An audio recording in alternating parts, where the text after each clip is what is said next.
You're not the man that runs this place. It's me, the man who won the Cyberslam series. These people need someone who speaks for them. That is not you.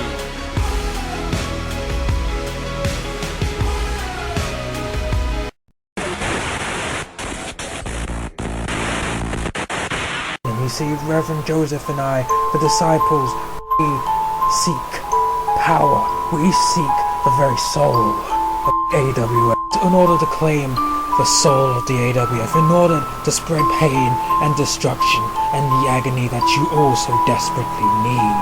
We need the crowning jewel, it's the AWF Championship. Ready or not, here we come. Ladies and gentlemen, welcome to Cyberslam. I'm Philip Ontario, and tonight I'm joined by a special guest, DZW's Antoine Princeton. Ladies and gentlemen, welcome to Cyberslam. I am your commentator as always. Well, maybe not for this show, but I am Antoine Princeton, and I am ready for some exciting action here tonight. So many matches, so many high stakes, so much on the line here tonight. Oh yeah, I mean, Uprising, Superstar Mayhem coming together again. We got this huge mega event, and we're kicking things off with one of the Superstar Mayhem matches. Brent Thompson on his way to the ring, and he's been out of his mind as of late, and he's been breaking arms left and right. Brent Thompson, ever since losing the AWF Championship, he's had screws loose in his head. And Brent Thompson feels that he's past the point of being the opener of CPVs. He's past the point of being the opener of shows. He feels that he should be main eventing, and he's trying to get back to the main event at all costs, even if at the expense of his opponents and his colleagues. Absolutely, and tonight he's going up against a man that he is certainly no stranger to, a man he has a very rich history with, and that is Icedude. Icedude, a few months back, he stood up to Brent Thompson. He had enough of Brent Thompson going around and breaking people's arms. So will Icedude be able to put a stop to Brent Thompson tonight, or will Icedude be just another victim? Icedude needs to avoid Brent Thompson going after that arm at all costs. Icedude needs to keep his arms free. Icedude is a savvy veteran, but when Brent Thompson gets a hold of his arm, it's all over. Oh yeah, if Brent Thompson gets a hold of that arm, I mean, we have seen lately, there's no getting out of. I don't care who you are. That even goes for champions. We've seen it with Tyler Riley, and we haven't seen him since, a former AWF champion. So, Icedude, he's got to watch it. But if there's anyone who can, it is Icedude, because Icedude, he's beaten Brent Thompson in the past before, but maybe he can't, because this is a new Brent Thompson. Indeed, it is a new Brent Thompson, but Icedude needs to make sure that he uses his veteran savvy, his years of experience, to beat Brent Thompson here tonight. And speaking of years of experience, think about the injuries that Icedude has, accumulated over the span of his career. If Brent Thompson gets his arm, that may be Icedude's career right there. Icedude certainly, he's been beaten up over his career. He's definitely not beating up a young man. So, I mean, it's going to be a tough battle here, and Brent Thompson is heading into the ring. And oh my God! Did you see the way Icedude's head hit that rope? Oh, that is definitely a nasty fall. And Brent Thompson's taking advantage of it. He's not letting up. Folks, the match has not begun. The bell has not rung. The referee has not started this match, and Brent Thompson is viciously assaulting Icedude. Icedude was caught, and he was stuck in the moment with the adulation of his fans, and Brent Thompson took advantage. I just can't believe what we saw, how Icedude landed. Icedude might have a concussion. Icedude might have a concussion. He might also have broken ribs. He's being assaulted with a steel chair. What the hell is this crazy man doing? Brent Thompson is not letting up. This is just absolute. No. Oh my God. And look at this. That armbar is locked in. I mean, in a match, Icedude could tap out, but this isn't a match. This is supposed to be a match, and this is just an outright assault. Look at this. It looks like the referee is calling it off here.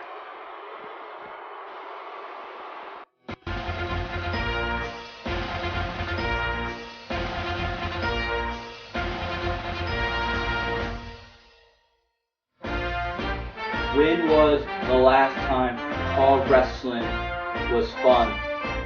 People try and make this place not fun anymore. The trolls. I was told to just ignore them. But I do not stand down. I do not quit. I fight. And I defeated the trolls. I win. They lose. So, the burning question. Will Shawn Walsh host Call All Stars 8 this summer on YouTube? I'm officially confirming that I will be the host of Call All Stars 8. Call All Stars 8 needs a host who is here from day one. Needs a host that wins. Sick and tired of losing. But most importantly, Call All Stars needs a host who knows how to have fun. The Call Dream is dead. But I will bring it back bigger, better, and stronger than ever. And we will make Call fun again.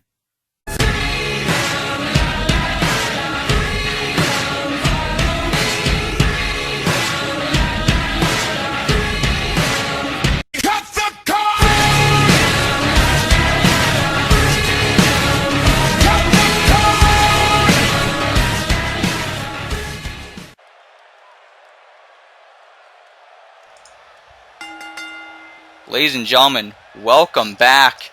And we're getting our next scheduled contest underway here. It's going to be for the United States Championship as the opening contest. The referee has called it off. He's called off the match due to injuries suffered by Icedude.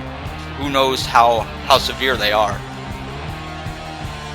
Like I said earlier, that might be Icedude's career. Brent Thompson, from right off the bat, jumping Icedude, causing him to take that nasty fall off the top rope into the arena floor, and I'm just speechless, ladies and gentlemen.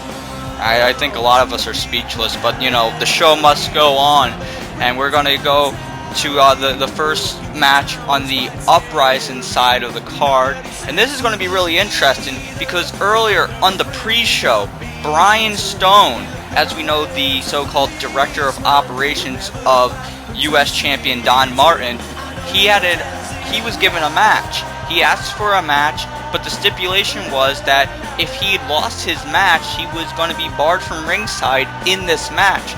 Moon came out and accepted the challenge. He was the opponent that was picked, and he picked up the victory. So Brian Stone is banned from ringside.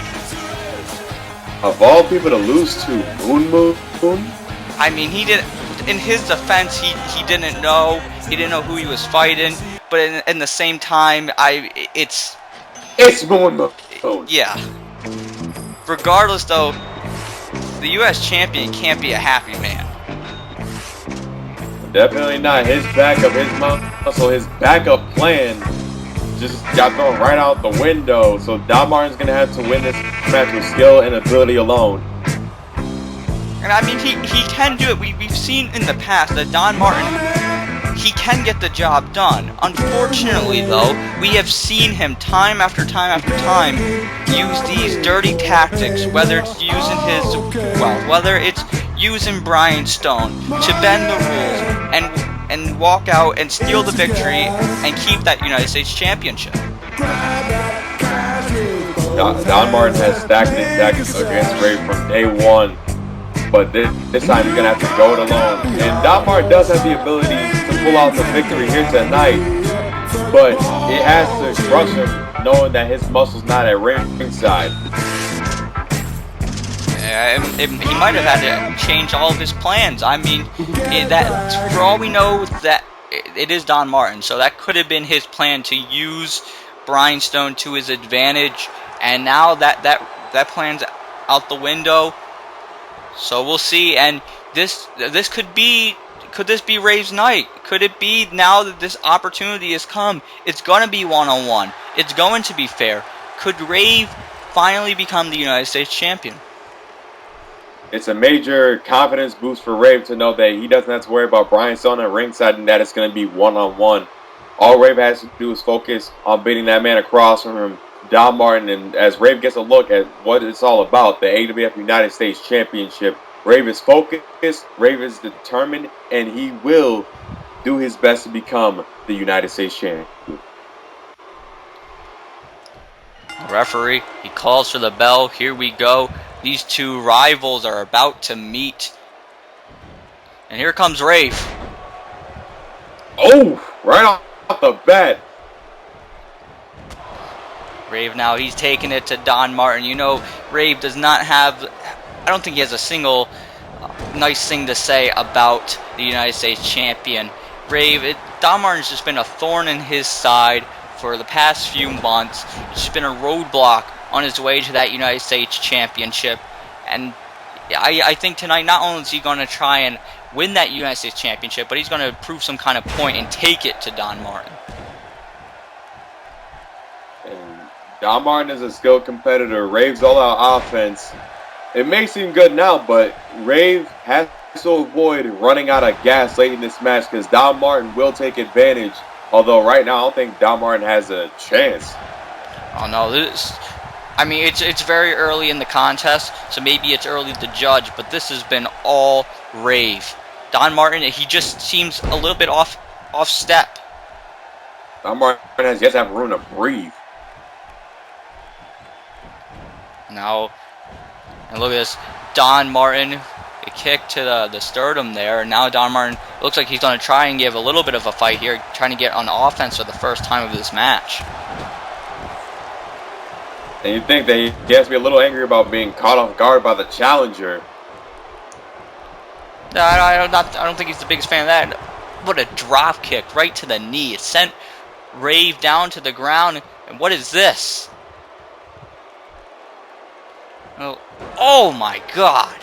Oh my goodness, it's snapping the leg of Rave. But it's smart strategy on the part of Don Martin. Rave is known for being quite agile, take out his legs, and Don Martin has the advantage in this match. Oh, absolutely. Look, Don Martin flying there, springboard off that middle rope. He's got the cover, but Rave kicking out. You know, Don Martin, when he wants to, he can fly as well.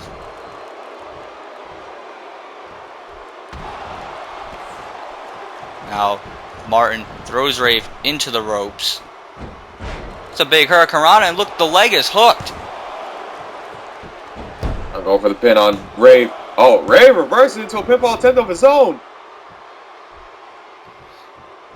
And these two stars who can fly is so fast. But Rave hits that backstabber, and he's going for the cover. Could this be it? Could this be Rave's night? It doesn't look so, at least not yet, because Don Martin kicked out of the backstabber, and you see that devastated Rave. And you can sense the frustration on his face, especially after the impressive start to this match that he had. He's trying to get Don Martin put away as quickly as possible. And think about the damage that Don Martin has already done to his leg. Rave's trying to end this before he takes more damage. Oh, yes. And now Martin throws Rave to the outside of the ring. What is Don Martin doing? Oh my God! That's a flying businessman. Don Martin, what a maneuver. Flying. My God, that was Don Martin putting his body on the line there. Because Don Martin knows he does not have his muscle at ringside, and he's going to have to pull out all the stops to beat Rave on his own. Rave, he's throwing back into the ring. And Don Martin, he's got to go for a cover, and it looks like he's doing just that. Rave, though, was a thunderous kick out. We're seeing Don Martin pull off a lot of maneuvers that we don't normally see him pull off because he cares about the United States Championship. He wants to prove that he's the best prospect on the Uprising roster in AWF in general. Oh, absolutely. We're definitely seeing some different moves here from Don Martin. Doing what he can. I mean, he had to change things up tonight once he realized that he wasn't going to have Brian Stone in his corner. A big springboard clothesline, though. Is Don Martin, is he going to go for the cover? Yes, he is. But again, Rave kicking out. And think about how much it takes for Ray to kick out. Not only is there damage to his legs, but I mean, just the magnitude of these maneuvers. Rave is going off of adrenaline alone. Rave, look at that, just lifting him up and dropping him gut first onto that top rope, cut in the air. Revenge is pushing Rave to limits that he never knew or saw before. Oh, yes. Because Rave has been kicking out of impressive moves on the part of Don Martin. There's another backbreaker, or backstabber, excuse me. And Rave, he didn't go for the cover though. Looks like he has something else in mind for the United States champion. And out goes the United States champion.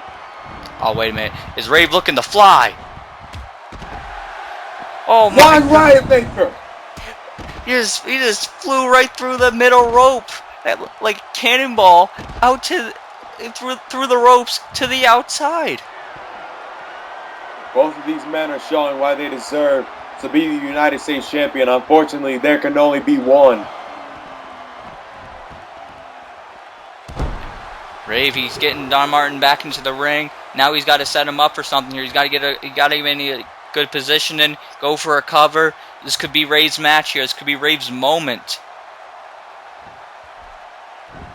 You can see Don Martin struggling. Don Martin's slowly making his way back to his feet. There's that missile drop kick. Don Martin took a little bit of time to get to his feet. He's catching his breath. But that missile dropkick may have undone all of Don Martin's effort. And now Rave going after Don Martin's legs. And what now? What is he going for? And then, oh, Don Martin with the counter. Hey, wait a minute. Wait a minute. What's it? That was an awful quick count. Oh my goodness. Don Martin. Did Don Martin pay off the referee? It's just an assumption, but I mean, based off of what we just saw there, that was an awful quick count there. And Don Martin is still the United States champion. Don Martin just proved that he is the king of Plan B here tonight.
Ladies and gentlemen, we are back, and we're about to see some junior heavyweight action here.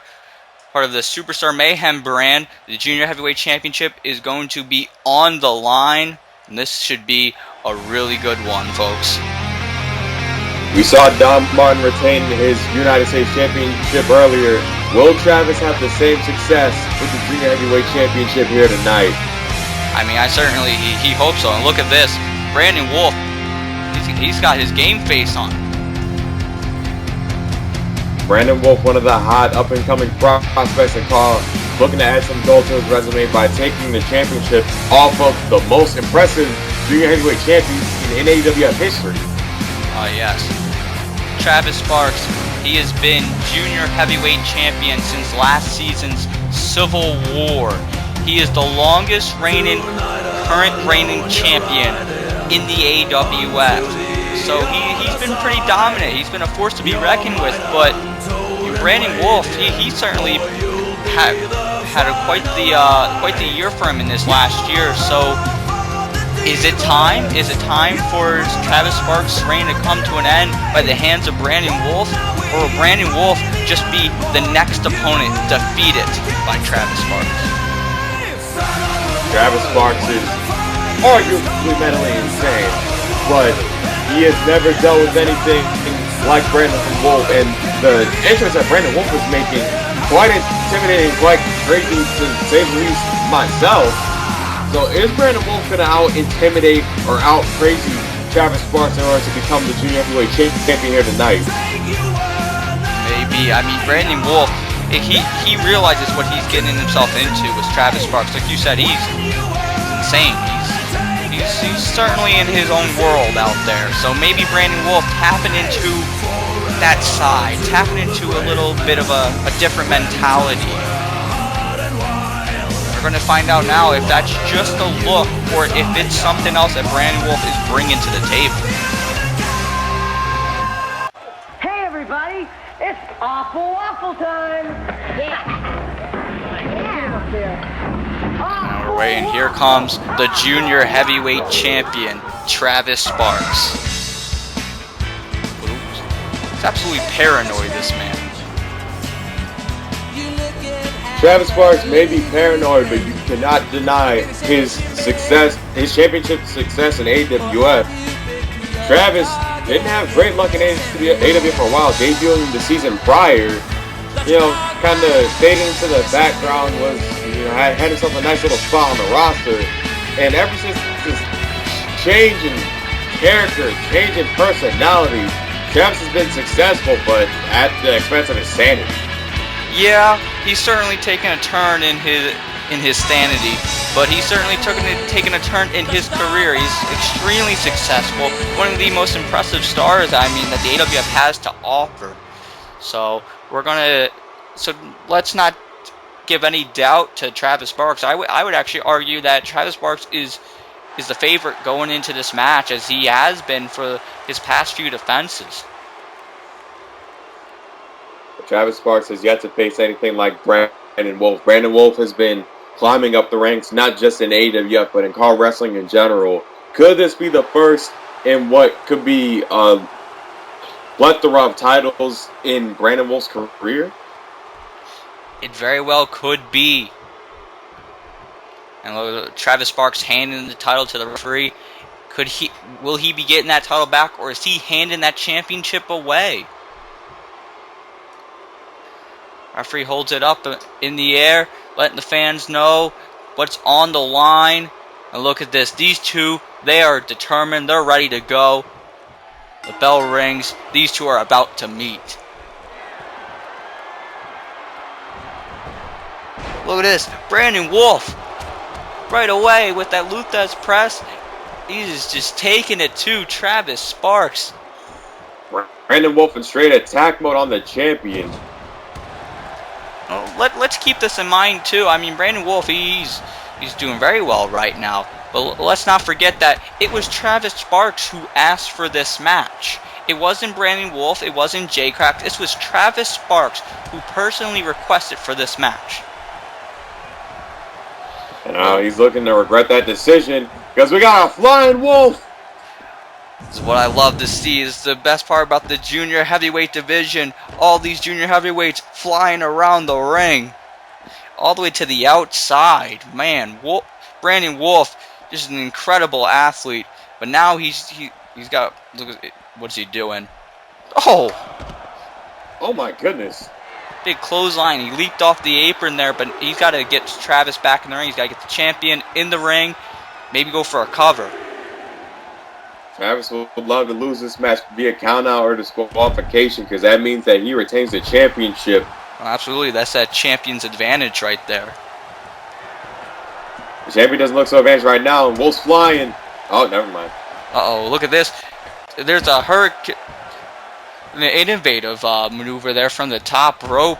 Travis Sparks, you know, he can sometimes take this from the ground, but he's been known in the past he can fly as well, and he's also got some devastating kicks that we very well could see tonight. If he hits that super kick, that might be the end of the match. And the continuation of what has been a very long, very impressive reign. Absolutely. I mean, you gotta wonder if Brandon Wolfe cannot defeat Travis Sparks, then is there anyone else that can be given to Travis Sparks that can beat him? And then if no one can beat Travis Sparks, does he set his sights higher, maybe towards the Internet Championship or maybe even the AWF World Championship? You know, it very well could. I mean, Travis Sparks is one of those guys who, you know, maybe it's only a matter of time before he rises up in the ranks. He could be in a year from now, Travis Sparks, he could be competing for the World Heavyweight Championship. Or he could probably even take the Junior Heavyweight Championship to the main event with him. I mean, Travis Sparks, despite his mental incapabilities, he has done a lot for the Junior Heavyweight division. Oh, absolutely. He's certainly made that division what it is today. Oh, what is this? Well, a lot of showboating there from Travis Sparks, but he did hit a big elbow drop. And well, Brandon will pay, and oh, no. Never mind. Wolfe, he kicks out. I mean, you gotta think Wolfe didn't like the showboating there from Travis Sparks, and Travis has got to be really careful. He can't get too cocky. Brandon Wolfe is certainly no one to be playing with. But Brandon Wolfe can't stop the showboating from flattening on his back. Absolutely not. But right now Wolfe, he's back in control. He's taken it to the junior heavyweight champion. It was a nice kick to the midsection, and now Wolfe, what is he setting up for? Big time power slam.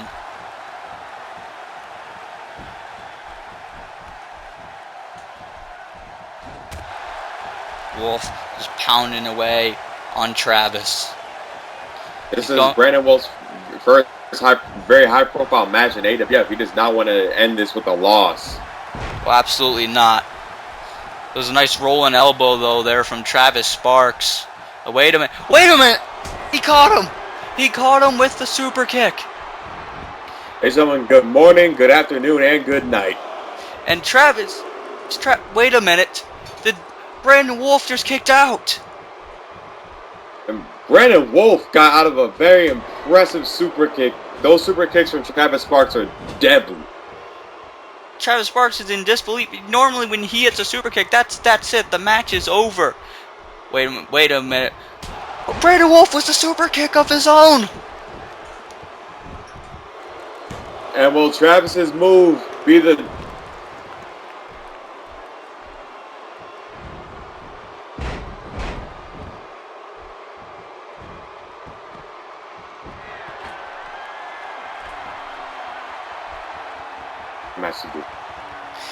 Wolfe, he's waiting on the top rope, and there's that big missile drop kick to the back.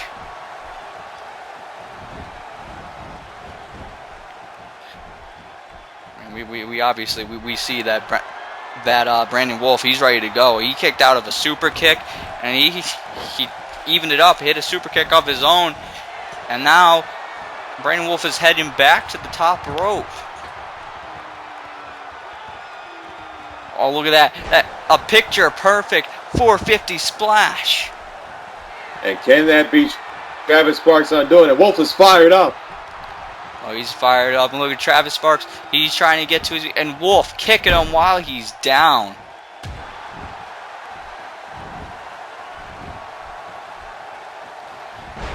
look at it. Wolfe is certainly bringing a certain different aggression here. Travis Sparks just turned the tables. Travis, he's got to keep on this. He's got to keep going. It looks like he's doing just that.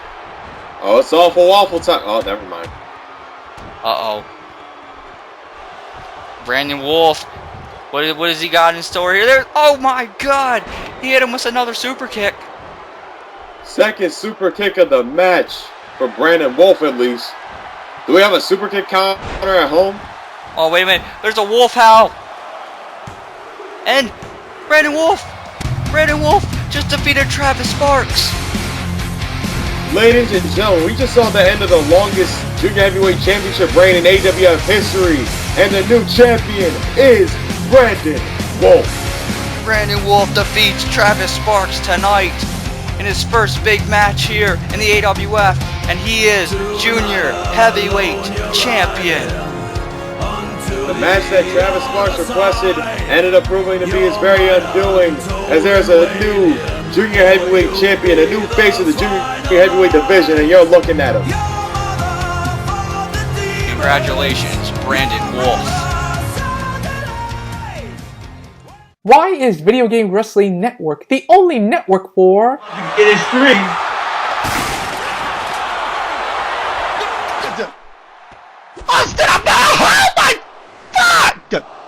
Why is the Video Game Wrestling Network the only network for... Started off, and oh!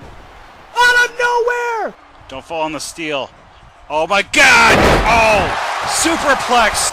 What a brutal match we have just seen.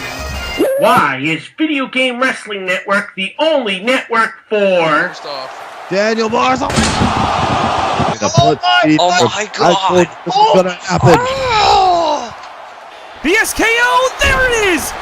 He charges up! He goes over the top! Spider-Man wins! Why? This is the only place we want to be. Video Game Wrestling Network, the only network for you.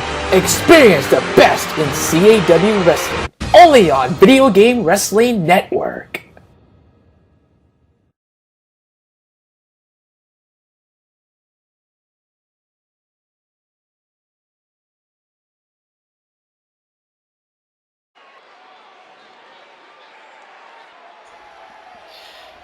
Folks, welcome back, and we're going to have another championship match, but this time it's going to be for the AWF World Tag Team Championships. And now we're looking at the latest victims of the AWF Tag Team Champions, the Disciples, the PCW Tag Team Champions, the Irish Express, making their way to the ring. You know, they may just be the next victims, and it's not... See, because some viewers at home might be listening, they might think that might be a bold statement, but I mean, the Disciples, they have been dominant. They have beaten every tag team that has come across their path, and they put them down, and it seemingly seemed like there was no tag team who can compete with them, and maybe the Irish Express can. They're coming up from PCW, they're still the PCW Tag Team Champions, and both teams have been dominant in their respective promotions. They're meeting here. Only one can walk out with the AWF World Tag Team Championships, though. Now we await the arrival of the Disciples.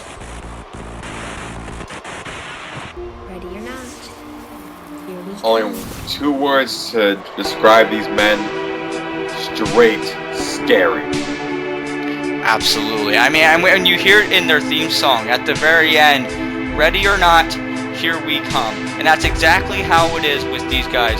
It doesn't matter if their opponents are ready, or even if they think they're ready. Ready or not, they're coming, and they're going to do a lot of damage.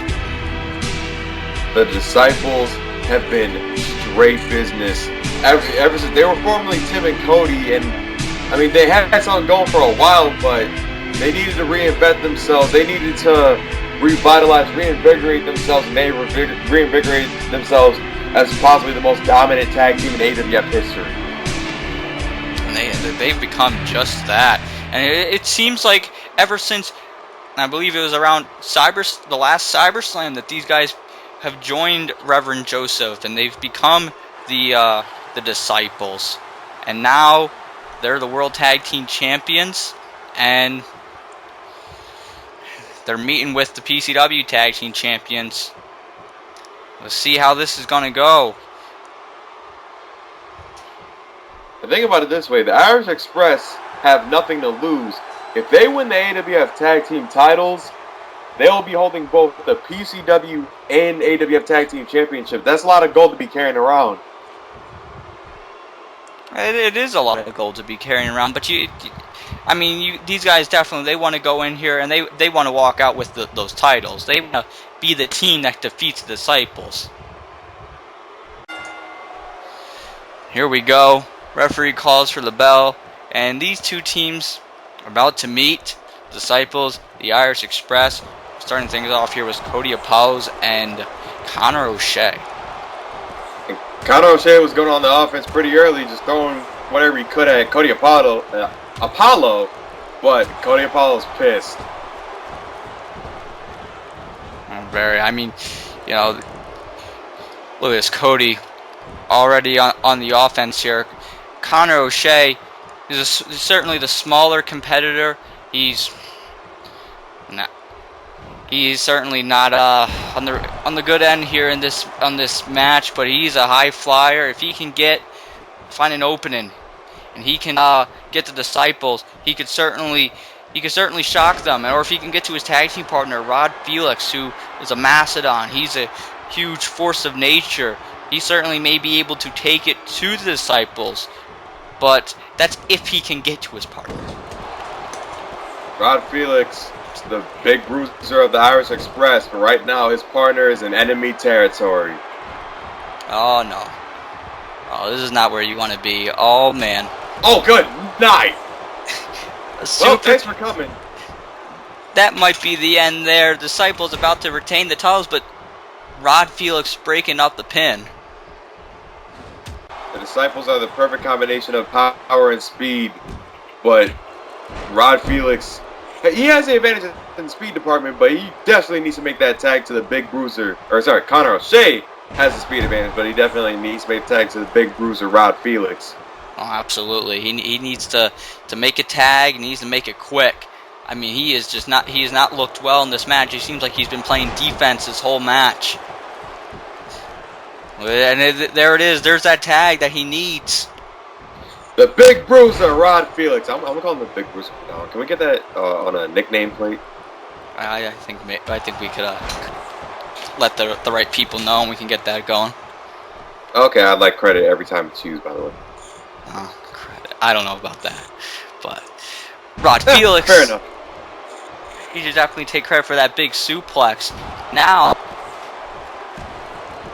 and he's dominated. And after that super kick pile driver combination, he's basically wrestling for two people right now. Oh yeah, he is what he's got to do. Connor O'Shea is a hell of an athlete, but you're going up against the Disciples. It's very hard. But look at that. Look at the strength there, slamming Timothy Benaya right into the mat.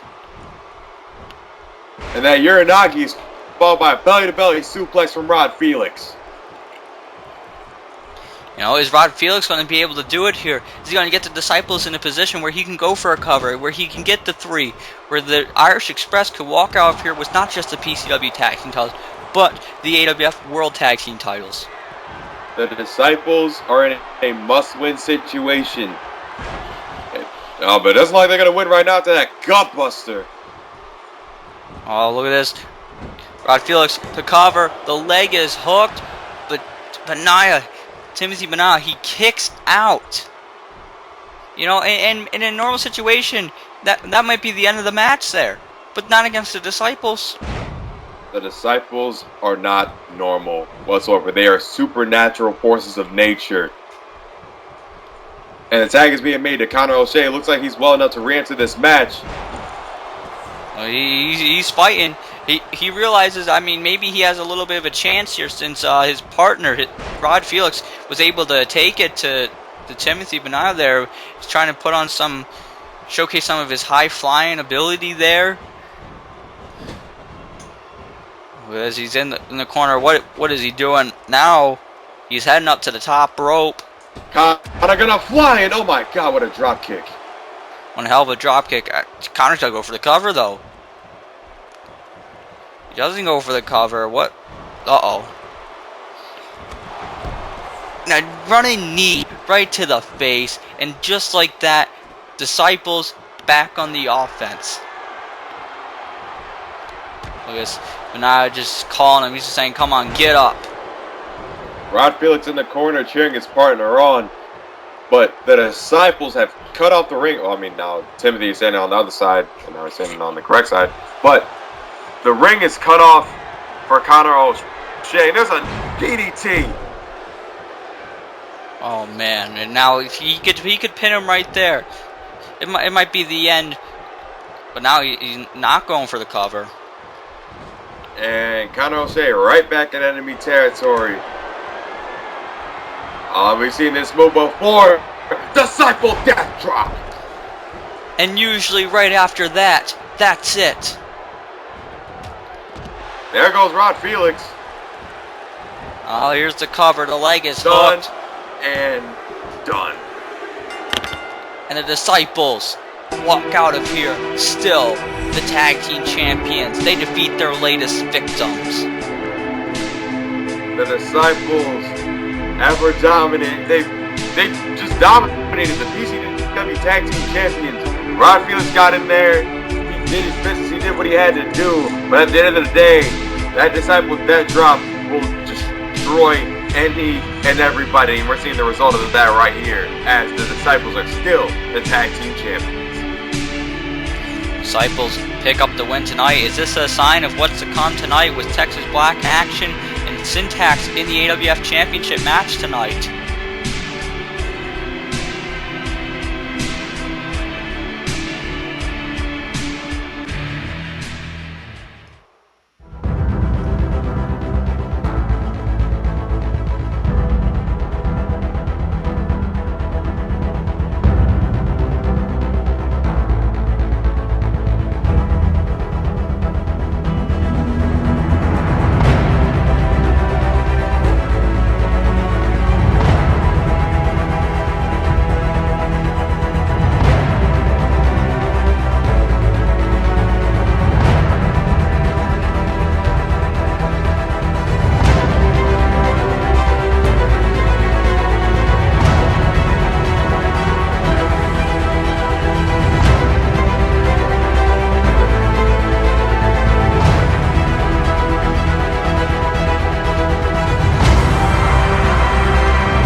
Ladies and gentlemen, we are back, and now it is time for the Money in the Bank ladder match. Many folks ain't never heard of me, so I'm gonna introduce and myself. This is the second Money in the Bank match we're gonna be having this season.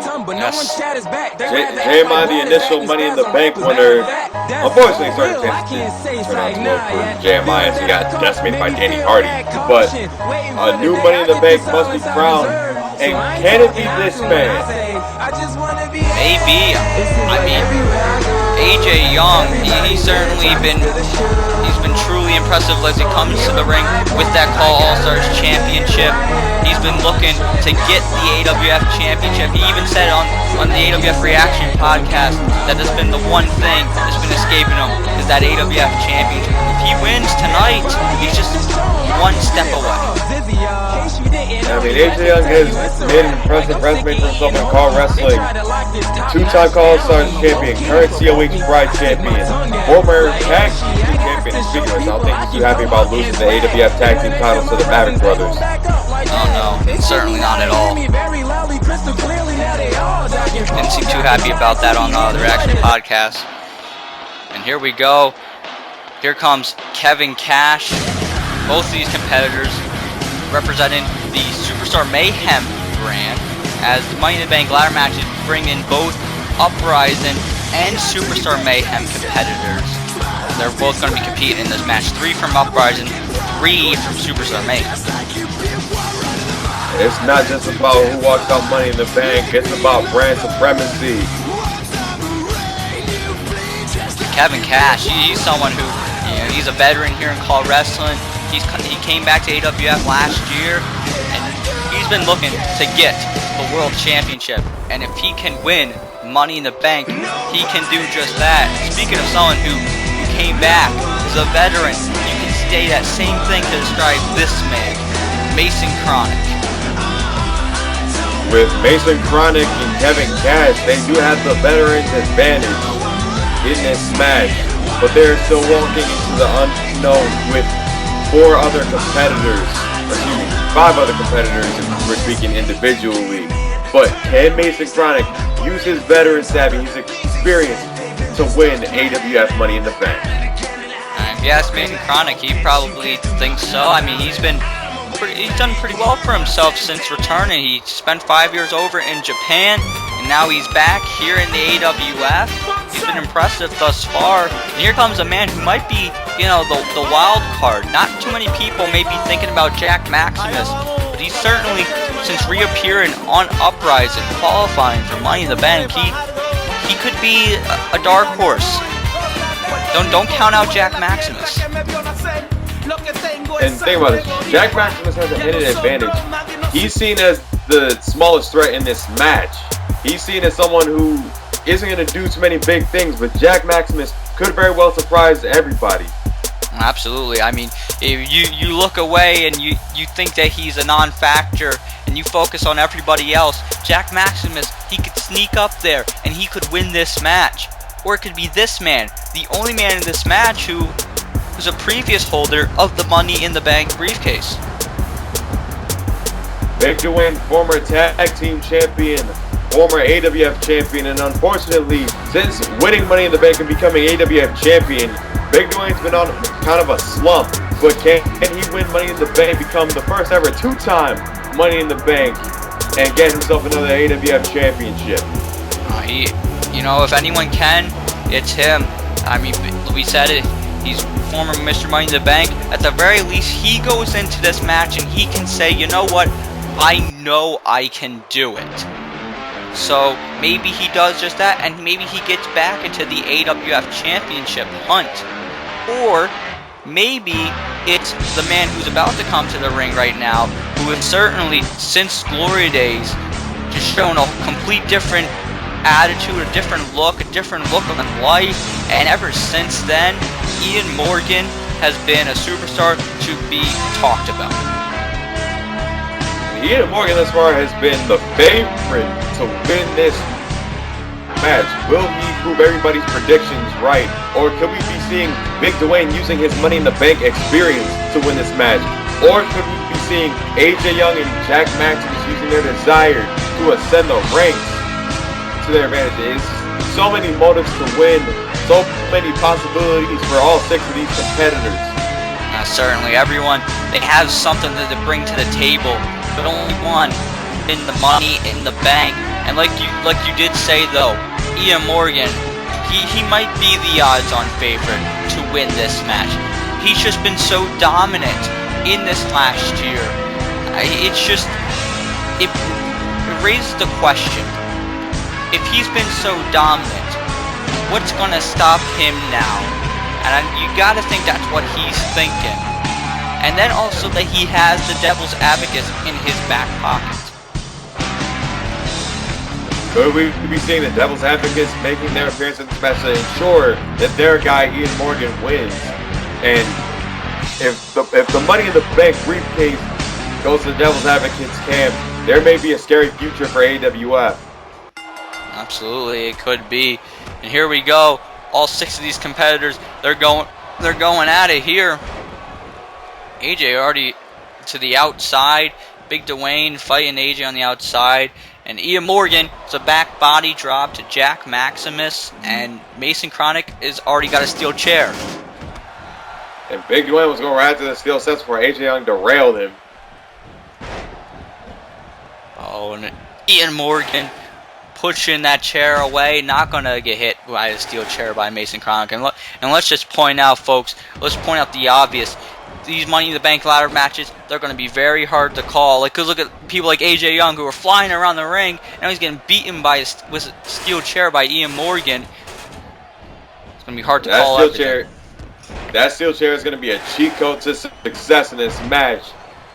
No man's going to be able to climb the ladder if they're being beaten down over and over again with a steel chair. That's going to take a lot out of these men very early. But so will that ladder. AJ Young getting hit by a chair, hit by a ladder. I mean, geez, you do not want to be AJ Young right now. And just like that, though, backstabber. If Big Dwayne finds himself on the ladder, Ian Morgan with a back body drop to Jack Maximus. There's just so much going on in this match, ladies and gentlemen. And now look at this. Kevin Kash got Mason Kronik. There's a Death Valley driver. And the ladder has been introduced into the equation, but no man has attempted to climb it thus far. And no man can attempt to climb it because it's on the outside of the ring. One of these guys, they got to get the ladder back into the ring. It's the only way they're going to win this match. Big Dwayne sent to the outside. Kevin Kash going to the outside. But AJ Young, big tornado DDT. AJ Young, Kevin Kash, and Jack Maximus do have the speed advantage in this match. Mason Kronik is probably the most balanced individual of them all. Ian Morgan and Big Dwayne rely on straight power. Yes. Look at Maximus, he just threw the ladder into the ring. And AJ just hit Mason Kronik with a steel chair. I think he's tired of being the victim. And see, look, this is what I love about these this Money in the Bank ladder match. Besides that, these 6 competitors compete in the interesting matchups here that you normally don't get to see. You get to see like a Mason Kronik go up against an Ian Morgan. You get to see maybe a Kevin Kash and a Big Dwayne. You get to see all these amazing matches you normally don't get to see. And we're seeing it right here tonight at AWF Cyberslam. Uh-oh, look at that. German suplex by Mason Kronik. AJ throwing Jack Maximus in the corner. And what are we're about to see here? We've seen this before from AJ Young. Another DDT. Oh, that was amazing. And now the Dragon Screw there by Mason Kronik, who's been fighting Ian Morgan for the better part of the past minute or so. And wait a minute. Kevin Kash, he's got Big Dwayne. There's the vertebreaker. Look at the strength that it took to hoist Big Dwayne up and drop him on his neck. Now Ian Morgan kneeing AJ Young in the face. And down goes AJ Young. Uh-oh, wait a minute. Look at this. The ladder is set up, and Mason Kronik was trying to climb that ladder, and he was sent down. Mason Kronik had the right idea, but there were too many cooks in the kitchen when he was trying to climb the ladder. Oh, spine buster. Choke bomb. Oh, yeah, excuse me. And uh-oh, wait a minute. Big Dwayne. Oh, there goes Kronik. Jack Maximus caught that choke bomb spine buster right on the steel chair. What position is he in right now? And Big Dwayne taking a shot right to the ladder. And AJ Young. Young's theory DDT. Oh, wait, look at this. Ian Morgan setting up the ladder. But AJ Young climbing up. I don't know if I don't know how close he is to that briefcase, though. And he's nowhere near close now as down goes AJ Young. Kronik was boot to the side of the Kevin Cash's head. AJ, I mean, I think he was the first one in this match to get that close to the briefcase, as far as he was. Mason Kronik was the first person to climb the ladder, but he got nowhere near close. There's a backbreaker to AJ Young from Ian Morgan. Think about it. Is the pressure on Ian Morgan to win this match? You talked earlier about him being the odds-on favorite. Is Ian Morgan looking to continue his momentum, prove everybody right that he is the next megastar in AWF? The pressure, you gotta think, is certainly on. I mean, I don't know how much is getting to Ian Morgan, but I would think that there's at least a little bit of pressure, because he knows he's the favorite going into this, and anybody who's going into this as the favorite, yeah, you got to be confident. But I mean, if you don't win, I mean, what does that say? And Big Dwayne is the only person in this match who have been to the AWF mountaintop before. You got to think that the hunger is in Big Dwayne to win the AWF Championship for the second time. Oh, absolutely. Hey, wait a minute. Young Disaster. Young Disaster to Ian Morgan. That might take him out of the equation for the remainder of this match, as Ian Morgan has not moved. Oh, but AJ just got thrown to the outside. That could have been AJ's chance to go and climb that ladder again, but he is now on the outside, laying on the floor. Right now, there's a crowded field, and Big Dwayne and Kevin Cash are thin in the herd. Uh-oh. What is Kash doing? Don't know if that was smart. What an impressive sunset flip powerbomb to the outside, but wait a minute. I don't know how smart that was. There's one man in the ring. Jack Maximus. Look, he's sneaking up there. Is he going to get the briefcase? The underdog of this match got a hand on the briefcase, and oh my goodness! STO right onto the chair, and AJ Young slowly but surely making his way to the top of the ladder. Oh, look at this. AJ and Kevin Cash here. They're fighting. Wait a minute. Oh! Down goes Kevin Cash. And now AJ Young has a hand on the briefcase. Oh, wait a... Uh-oh. And, well, AJ Young was so close. He was reaching. Maybe he thought he was going to get it, but Ian Morgan sends that ladder down. And down goes AJ. And it looks like Ian Morgan's getting rid of AJ. Maybe for the match there. He's throwing him to the outside. Ian Morgan did not forget the Young Disaster that he took from AJ Young earlier in this match. And now the muscle of the Devil's Advocates. I was about to say he was alone in the ring for a second, but now Mason Kronik is alone in the ring. Oh, Ian Morgan maybe should be focusing on Mason Kronik there and not AJ Young. Wait a minute, Mason Kronik. Is Mason Kronik going to get this? Is this Mason Kronik's time? And, oh my goodness! Mason Kronik getting electric chaired, hanging by a thread onto the briefcase. I think he might have caught the edge of that ladder on the way down. And Mason Kronik sent to the outside there. He's definitely got to be hurting for certain. Now Jack Maximus, sunset flip powerbomb to the outside. Uh-oh. Kronik's on the top rope. What's he gonna... Oh my god! Fly, and oh my goodness.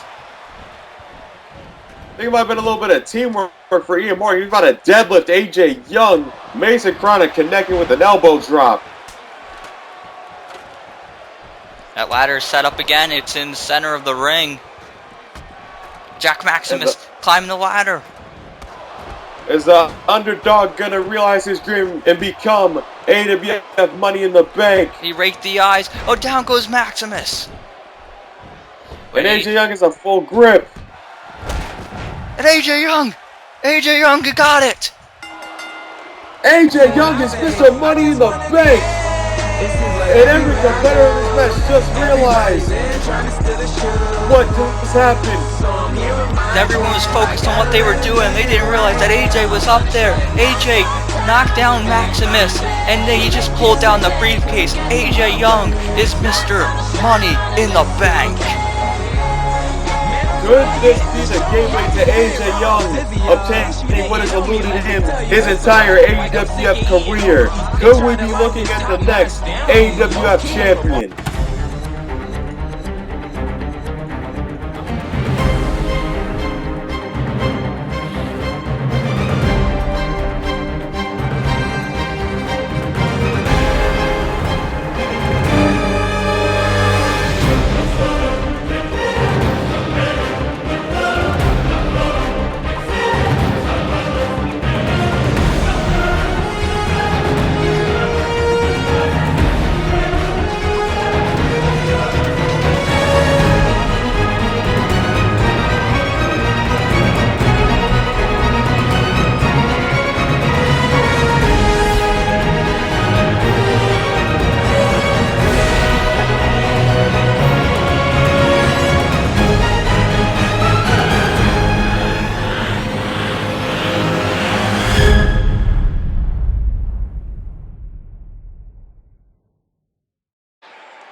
Ladies and gentlemen, we are back.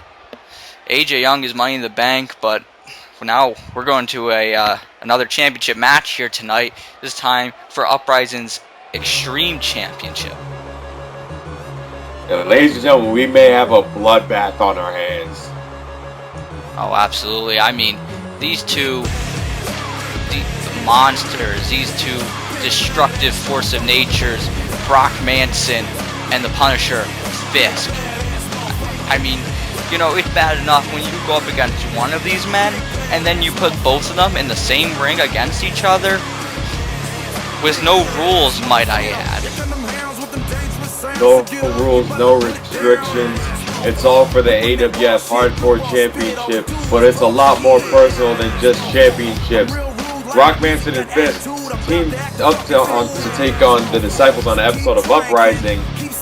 Brock Manson and Fisk lost the match after being embarrassingly dominated, and losing to the Disciples is no knock on anyone's career, but the manner in which they lost was atypical for a team as imposing as Brock Manson and Fisk, and Brock Manson just having had enough with everything, especially after losing an AWF Championship match. He clocked Fisk.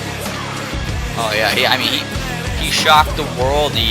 Like you say, he clocked Fisk, and he started to show this new attitude because Brock Manson, he had enough. He looked back into when the last time he won a championship, which was last season, and he had enough of not being a champion. He gave up on, doing things for the fans and just having fun, and he just wants to hurt people, and he's been doing just that. But so is Fisk. In fact, in the last Uprising, Fisk, he beat up on Brock Manson's son. That's the personal aspect of it, ladies and gentlemen. Fisk getting even with Brock Manson by decimating his son. And you have to imagine that Brock Manson is not happy about that whatsoever. But Fisk does not care. You have two men who could not care about anything in the world. Their sole objective is to crush, kill, and destroy. Absolutely. And let's remember on Uprising, after that match with Don Manson, Fisk picked up the victory. Brock Manson, he came down to the ring, reasonably upset. Some of the things that he's done I haven't quite understood, but I understand being upset after seeing your son being victimized there by Fisk. But then Brock Manson got put through a table. So, Fisk, he's certainly going into this match with a little bit of momentum, which maybe he should be as the champion. But you gotta wonder, is Brock Manson even more pissed off than before? He has to be. Before, it was just about frustration for Brock Manson. Now, it's personal.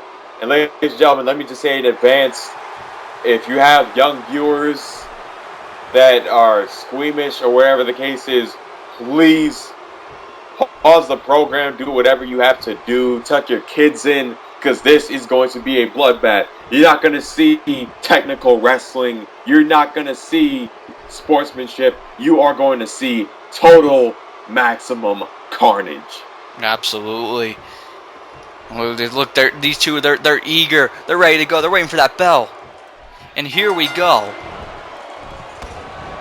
And Brock Manson right away. Going to town on Fisk.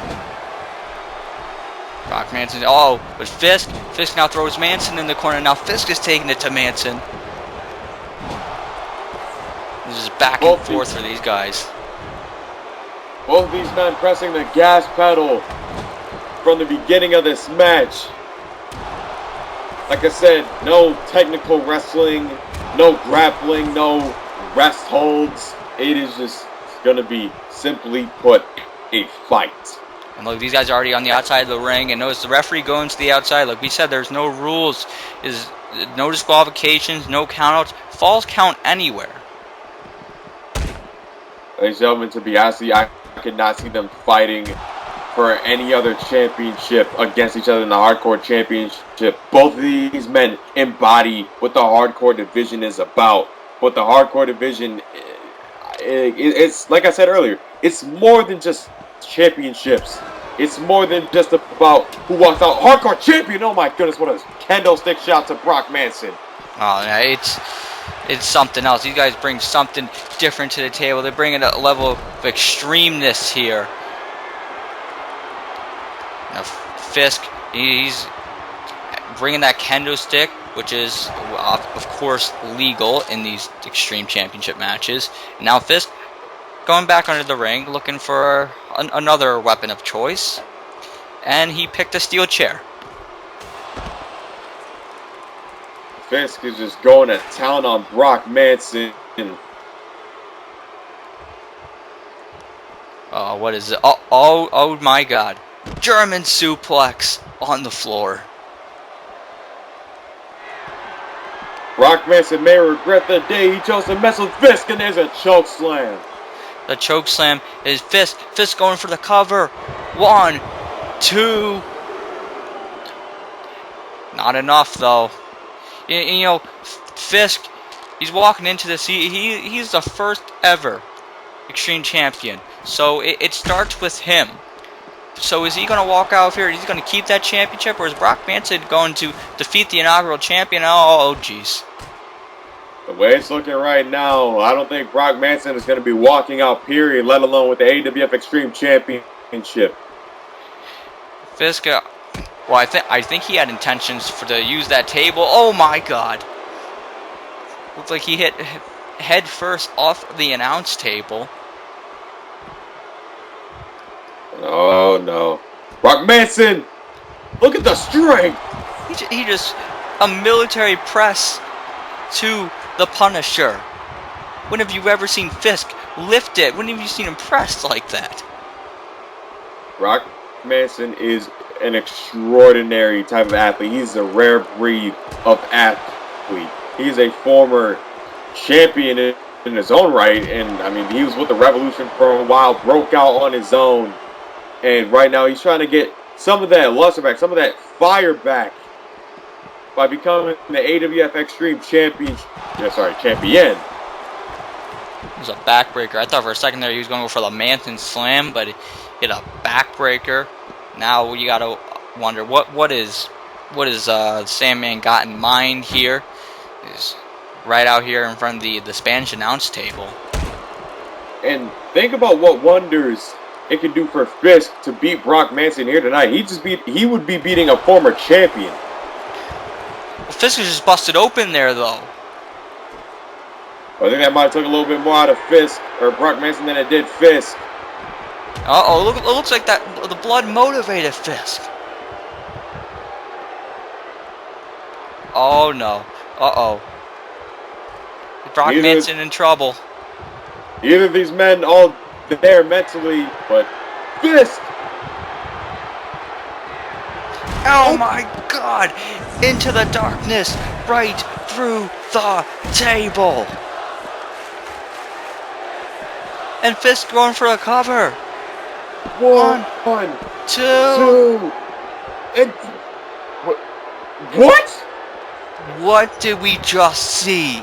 Did Brock Manson just kick out of into the darkness? Might have through a table.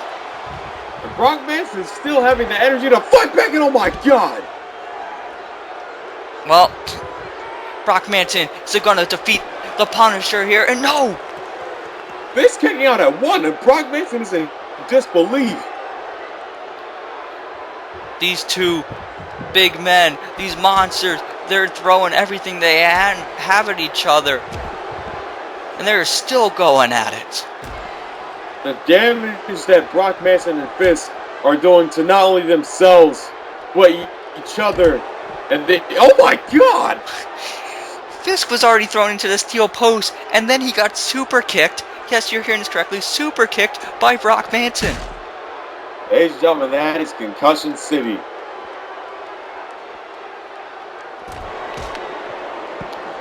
was right in front of that barricade. Brock Manson hit him right in the gut, and now what is the Sandman? What has he got in mind? Oh my god!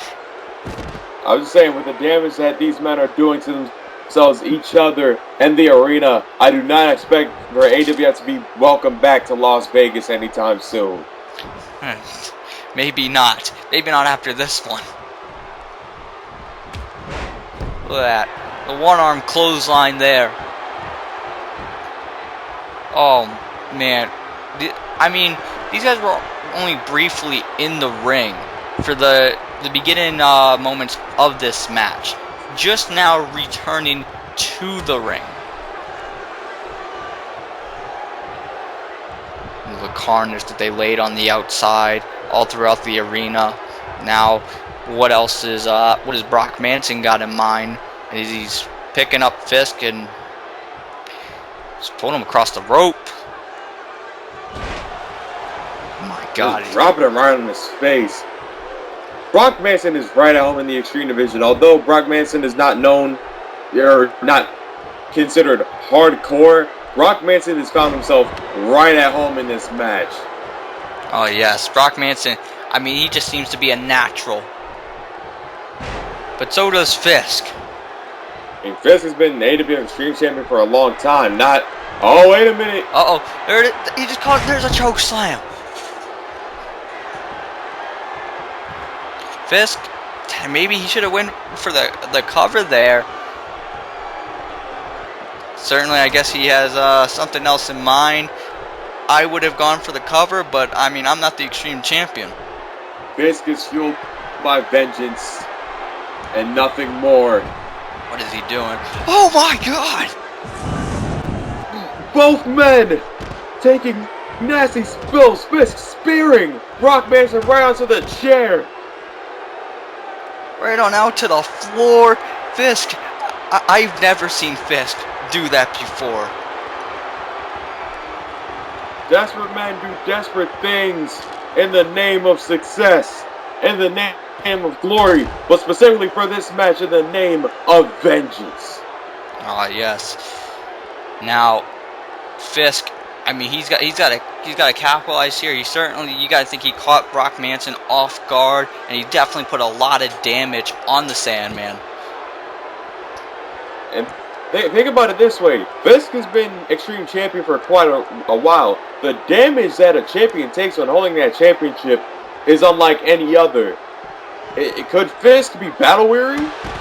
Maybe. Oh, Fisk, he brought that bat into play, and Brock Manson took from him, and he just hit him with the bat. And oh, he got him. He got him. He just knocked him out. And ladies and gentlemen, that might be the death blow that gives us a new Extreme Champion. 1, 2, and he got him. Brock Manson has just defeated the Punisher. Brock Manson came in tonight with a new attitude, determined to become a champion, and through all that, he did just that. Brock Manson is now Extreme Champion.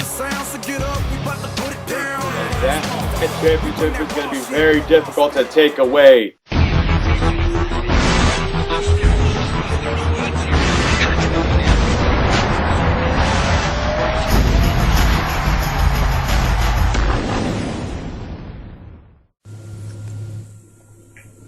Legends are inside all of us, waiting to be born.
Ladies and gentlemen, welcome back to Cyberslam, and we just witnessed quite the brutal battle there between two extreme competitors, and Brock Manson walked out with the Extreme Championship, the new champion crown.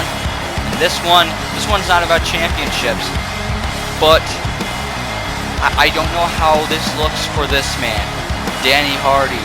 He's going up against a monster himself, a truly unstoppable monster, at least that it seems, since he's aligned himself with disciples, and that being Texas Wolfe. Danny Hardy has displayed a no fear, no quit attitude ever since joining the AWF, and his resume speaks for itself. But has he met his match against Texas Black here tonight? You know, maybe, because Texas Black, he returned to the AWF. He joined the Disciples, adding that extra element, and stacked the deck against AWF champion Shawn Riley.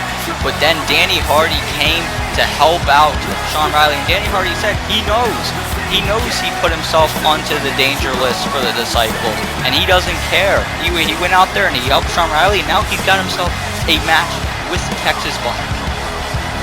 Danny Hardy answers to no man, but at the same time, did putting himself on the Disciple hit list possibly cause his destruction at Cyberslam? You know, maybe. And you said Danny Hardy, he answers to no man. Texas Black answers to a man who has been the mastermind behind some of the most dominant superstars in AWF history. So Danny Hardy, he may be a you know, he may control his own mind, he may do what he wants, but he's not under the control of Reverend Joseph and the disciples, and that might actually benefit Texas Black. Hey, wait a minute. Danny Hardy's just under the ring. He's got a baseball bat. And look at this. I think Texas Black realized too late that Danny Hardy had that bat in his hand, and now Danny Hardy just going to town on the big man. You know, this is very similar to the last edition of Uprising when Danny Hardy called out Texas Black. Texas Black on the way to the ring, and Danny Hardy went and attacked him with a baseball bat on that same night, and he did the same tonight.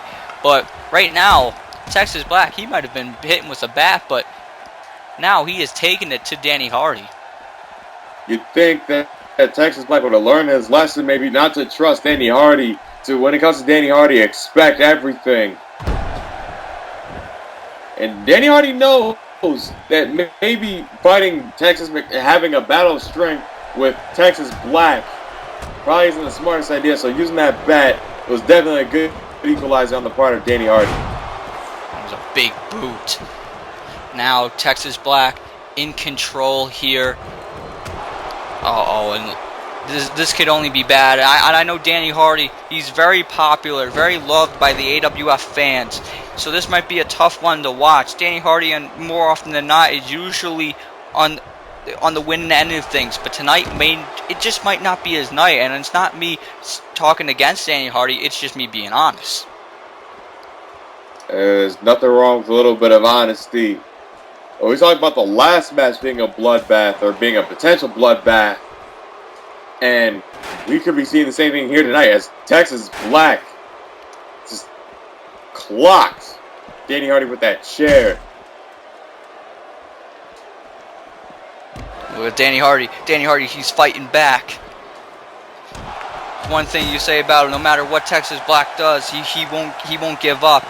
He will keep trying to fight. As long as there's fight in him, he will do what he can. Danny Hardy beating Texas Black with that steel chair. He certainly has no reservations for using what he can to take down the big man, and he's doing just that. He's using that steel chair. He was using that bat earlier. He's going to use anything and everything to defeat this man. Oh, look at this. This is an innovative submission hold. Danny Hardy just punishing Texas Black. Maybe that was just like to send a message, like, I can get you in this position and you can't do anything about it. Now these guys back in the ring. Danny Hardy is going for a suplex. Incredible strength there, but Hardy going for the cover. One. But Texas Black kicks out.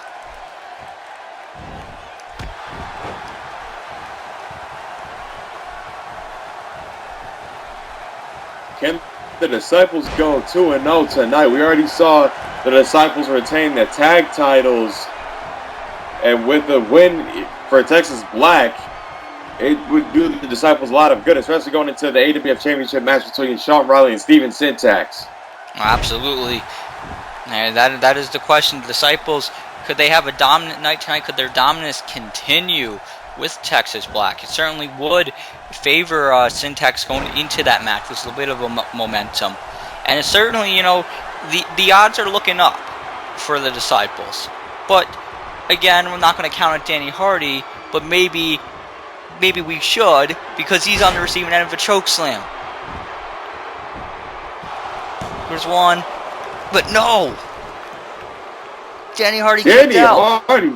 Danny Hardy making a statement by kicking out of that at 1. Oh, he might have to pay for that one, though.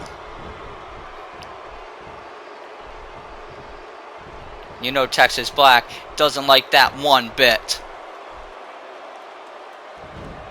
Uh-oh. Here comes trouble. Oh, I thought he went for a power bomb. Is 1, 2. It's kind of like his last ride, but without the elevation. When that elevation comes into play, it'll be all over for Danny Hardy, but he might have caught a lucky break on that power bomb. Oddly enough. Yeah, when you can say that you catch a lucky break when you can take a power bomb, I mean that just says a lot about Texas Black. What now? What is he doing? Uh-oh. Is this last ride time? Again with a power bomb. I don't know if he's looking to finish him or if he's looking to hurt Danny Hardy. Texas Black fights with intent to hurt. Trust me, he's gonna fight with intent with those steel steps. Oh my God! Just threw the steps and it hit Danny Hardy, but Danny Hardy's able to fight. He was able to block those steps, but now he's got them. Danny Hardy has a high threshold for pain, and Texas Black is finding that out the hard way. Him with the steps. Here's the cover. 1, 2. Only a 2. Steel steps, certainly, if Danny Hardy can use them, it's to his benefit. There's that code blue. Yeah, I think Texas Black might have caught the edge of his leg on those steel steps. There's a European uppercut by Danny Hardy. Into the ropes goes Texas Black. There's a clothesline.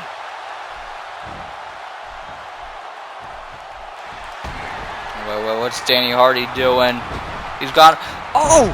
There's a pop-up powerbomb. We've been seeing him utilizing that as of late. Is this going to get him? No! Danny Hardy doing whatever he can to beat Texas Black, but it may not be enough. As Texas Black is kicked out of everything that Danny Hardy has thrown at him thus far. Danny Hardy's doing everything he can. Uh-oh, chokeslam time with Danny Hardy with the counter.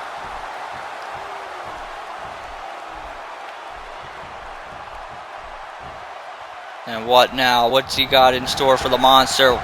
Just threw him to the outside. Uh-oh, he's got that baseball bat once again. Oh, batter up, baby. And Danny Hardy just beating Texas Black over and over again. Caught him multiple times in the legs with the bat. Now he's looking for a neck breaker on the floor. But you can see, look at this. Danny Hardy, that hurt him as well. Danny Hardy slowly but surely making his way to his feet. The big man is down.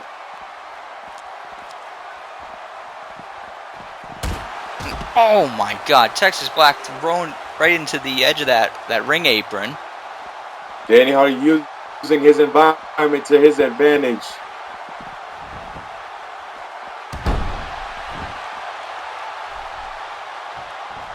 Wait a minute. And Danny Hardy's going to the top rope. This we haven't seen very often. Danny Hardy, it's a very rare occurrence for Danny Hardy to go to the top rope, but I guess when you're going up against a 7-foot monster, you do the unthinkable. When in Rome, do as the Romans do. When you're going up against a 7-foot monster, do whatever you have to do. And that's got to be what Danny Hardy's thinking. Uh-oh, wait a minute. What's he doing here? Powerbomb. Wait a minute. A second. And the strength takes a deadlift. Texas Black, not once but twice. He tried the powerbomb earlier, and now he just gave him multiple powerbombs. Is this it? No. What? You have got to be kidding me. And you can see the frustration on Danny Hardy's face. Danny Hardy, he thought he had him. He thought he had Texas Black. He thought if he hit him with all those power bombs, that was going to do it. But Texas Black's still kicking out. And Danny Hardy still dishing punishment to Texas Black. Steps, he throws him out of the ring. Wait a minute. Is Danny Hardy thinking to do... Oh my God. Uh-oh. He's going for the punt. Wait a minute. Oh, Texas what? Black moved. Texas Black moved out of the way. Can we be seeing the elevation? Yes, we do. Last ride. The last ride connects. Danny Hardy, he went for that punt, but Texas Black, he stepped aside. He moved out of the way because he got him here. And Texas Black picks up the victory. Texas Black just destroyed a former AWF champion. You know, if Danny Hardy had that punt, it might have been what he needed to defeat this man. But Texas Black moved, and he got Danny Hardy with the last ride.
Ladies and gentlemen, welcome back. And it is now time for a rivalry that's reignited here at Cyberslam. Two Canadians going at it as Canadians hero Shawn O'Connor is going up against the leader of the dynasty, Ben Hitman. There's a lot of bad blood brewing between these two, and it all comes to a head here tonight at Cyberslam. But can Shawn O'Connor beat arguably the biggest star in AWF history here tonight? I mean, that's the question there. These guys got a long bit of history here, dating back to feuds all around the world. I mean, these guys fought at Call All-Stars 3, where Ben Hitman that night shaved Shawn O'Connor's head bald.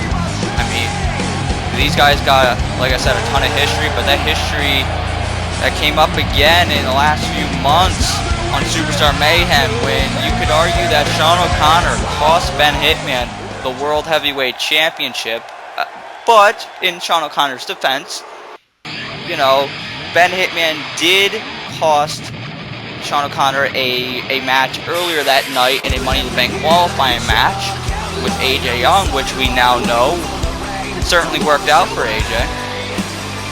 Definitely worked out for AJ. Shawn O'Connor may have indirectly been cost the Money in the Bank match altogether, or the Money in the Bank briefcase altogether. But this man does not care whatsoever. All he cares about is getting revenge on the man that he believes cost him the AWF championship. Ben Hitman, he's been very angry ever since losing the World Heavyweight Championship, and very angry at Shawn O'Connor specifically. These guys have been fighting left and right for the past few weeks, and now they're going to get their chance to fight right here at Cyberslam. Ben Hitman, he got it right towards the ring, and look, Shawn O'Connor, these two are ready to go. Oh man, stare down the center of the ring. Ben Hitman has yet to take his jacket off.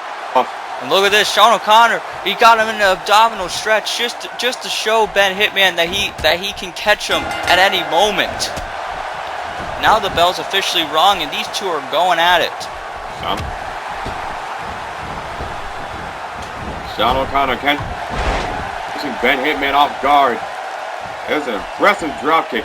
Shawn O'Connor, a car wrestling veteran, he's done a lot all over the world. His accomplishments speak for itself. But the one thing Shawn O'Connor has not accomplished in AWF is winning a world championship. Ben Hitman, of course, the most accomplished superstar in AWF history. Shawn O'Connor looking to beat Ben Hitman, add to his resume, and possibly throw himself into the championship picture. Oh yeah, so look at this. He went for a cover there, but Ben Hitman had his foot on the rope. And that, my friends, is ring presence. Oh yes, and you know, you could argue whoever walks out of here could earn themselves a future world championship match. And think about it this way: AJ Young has already won Money in the Bank. The Dynasty has a chance to go 2-0 tonight, and if Christopher Wonder walks out of ScyberSlam with the AWF Championship, the Dynasty is not only 3-0, but they have the Money in the Bank briefcase and the AWF Championship in their camp.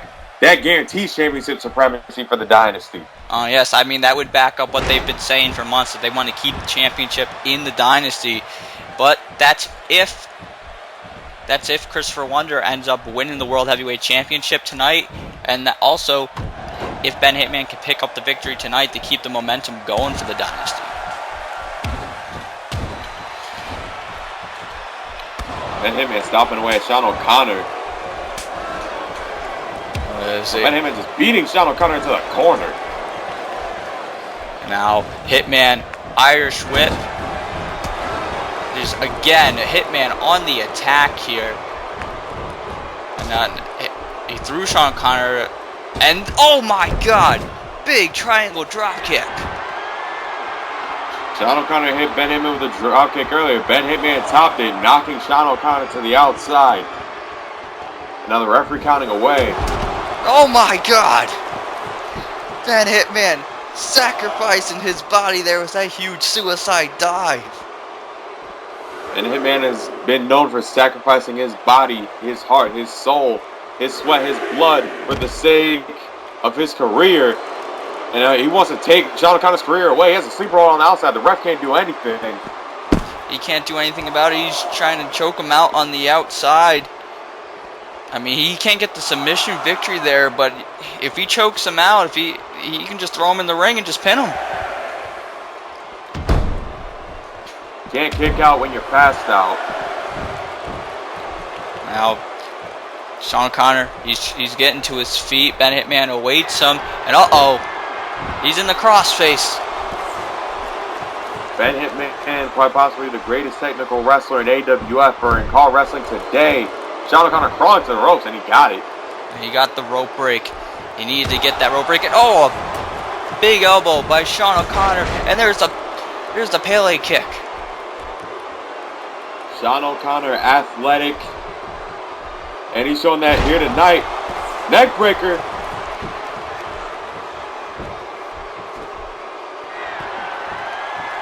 What is Shawn O'Connor looking to do here to Ben Hitman?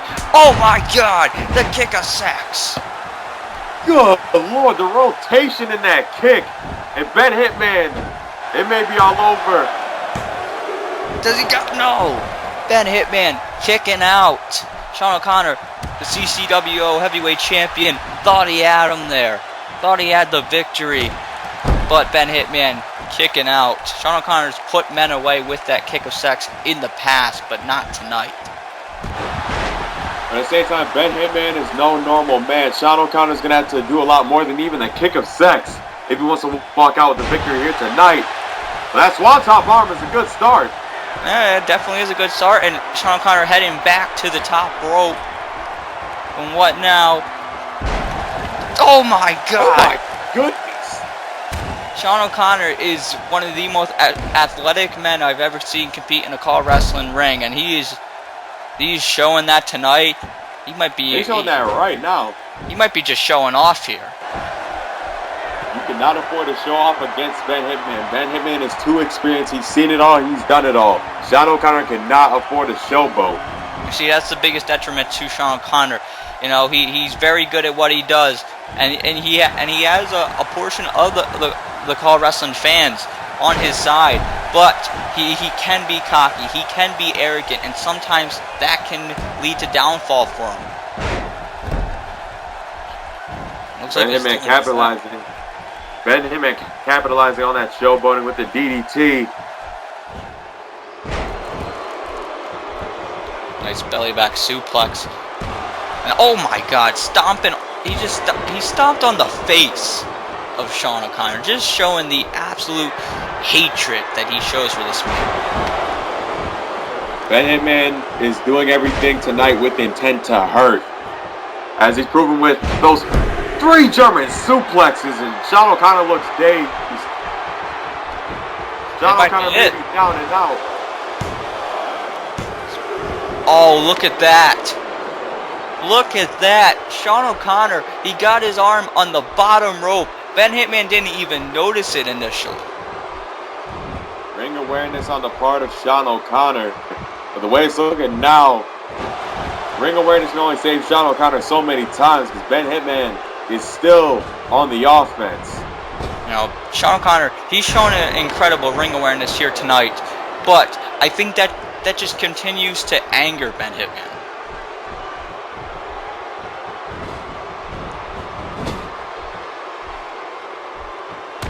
Oh, there's Ben Hitman on the attack here, just looking to hurt Shawn O'Connor.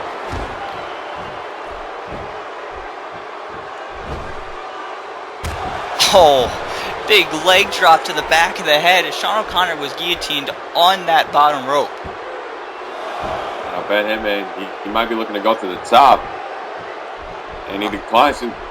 Ben Hitman and Shawn O'Connor, what you're seeing right here is a contrast of styles. Ben Hitman has taken the more methodical, technical approach. Shawn O'Connor's been showcasing his athletic ability. And Ben Hitman with a brutal spine buster. Sorry, not spine buster, brain buster. And now Ben Hitman showboating himself. Oh, look at this. He's going back to the suplexes. It's a major contrast of styles, major contrast of game plan here tonight. But Ben Hitman's game plan looks to be a lot better than Shawn O'Connor's at the moment. Ben Hitman, he could be setting up for the end here. Shawn O'Connor's getting to his feet, but Ben Hitman certainly has something in mind. I think he went for that maple knee. Shawn O'Connor, though, he got out of there, and he hit him with that side Russian leg sweep. Shawn O'Connor caught a lucky break against Ben Hitman. Not many men can afford to say that. He's on the top, but what is he looking to do? Oh my God! Second Phoenix Splash. 2, and oh my goodness! Shawn O'Connor in disbelief. Second Phoenix Splash, and Ben Hitman kicks out. Oh my God! Look at that big kick, springboard kick from Shawn O'Connor. And he just pulled out of nowhere. He's just wondering, what do I got to do? He hit that big Phoenix Splash and thought he had Hitman. Uh-oh. Shawn O'Connor's in a world of trouble. He just got powerbombed. Ben Hitman has been simply ruthless here tonight. You don't see Ben Hitman, I mean, besides the suicide dive, you don't see Ben Hitman going to the top rope much often. You just see him fighting to destroy Shawn O'Connor. And there's suplex number 9. And you gotta wonder how many more suplexes Shawn O'Connor can take. I don't know if he can take much more. I mean, even being able to survive 9 suplexes, I mean, that's a huge credit to Shawn O'Connor. I noticed Hitman, he went for a maple knee again earlier, but Shawn O'Connor was able to get out of the way once again. And Hitman has missed that maple knee twice. Oh yeah, it looks like he's change of plans here. It looks like he's going for the sharpshooter. Ben Hitman, ever the technician, may make Shawn O'Connor tap here tonight. Shawn O'Connor is fighting. You know, if the maple knee isn't going to work, he's going to try for the sharpshooter, and he didn't get the submission victory there, but maybe if he kept that on longer, Ben Hitman's been known to pick up victories in the past with that sharpshooter. Think about it this way, the strategy of Ben Hitman, neutralize Shawn O'Connor with the sharpshooter, so that way next time he goes for the maple knee, Shawn O'Connor won't be able to get out.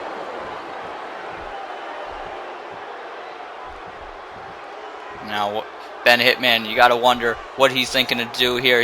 He's went for the maple knee twice. He went for the sharpshooter. He's putting out the best that he can here, and now he's in a position where he's got to think, what else can I do to take down Shawn O'Connor?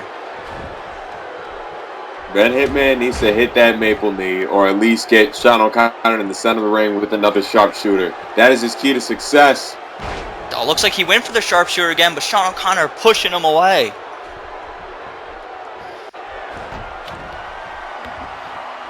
And now Shawn O'Connor getting some momentum going. Oh, wait a minute, look at this, look at neckbreaker by Shawn O'Connor. But after that sharpshooter, how much is it taking out of him to use his legs? Oh, you gotta wonder, wait, look, he's got the cover. Does he got him? Does he? Wait a minute! What? Wait, what? Shawn O'Connor, he got him. He got Hitman's shoulders pinned to the mat. Ladies and gentlemen, don't get me wrong, I'm not surprised that Shawn O'Connor was able to pick up the victory against Ben Hitman, but Ben Hitman was dominating most of this match, and Shawn O'Connor just came up with the win out of nowhere. Shawn O'Connor with a huge victory here tonight.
Ladies and gentlemen, welcome back.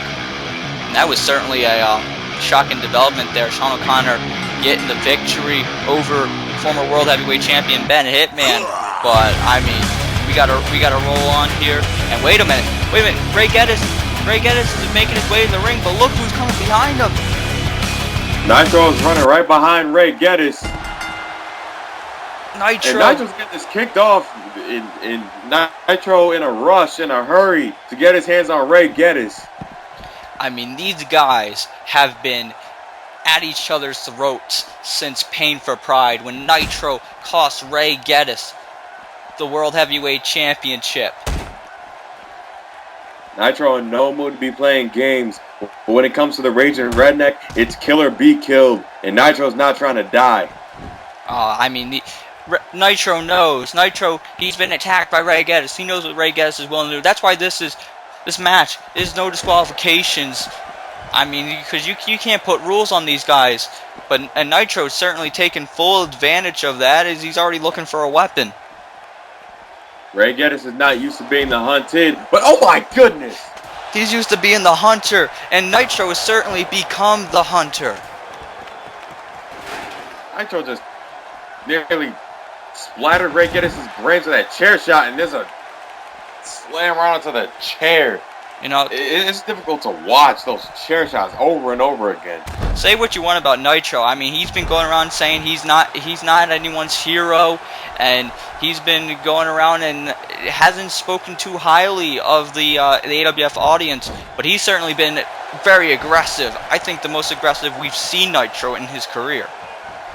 Speaking of aggressive, did you see the way Ray kicked out of that at 1? Or not even at 1, he kicked out at 0. You know, that sends a message.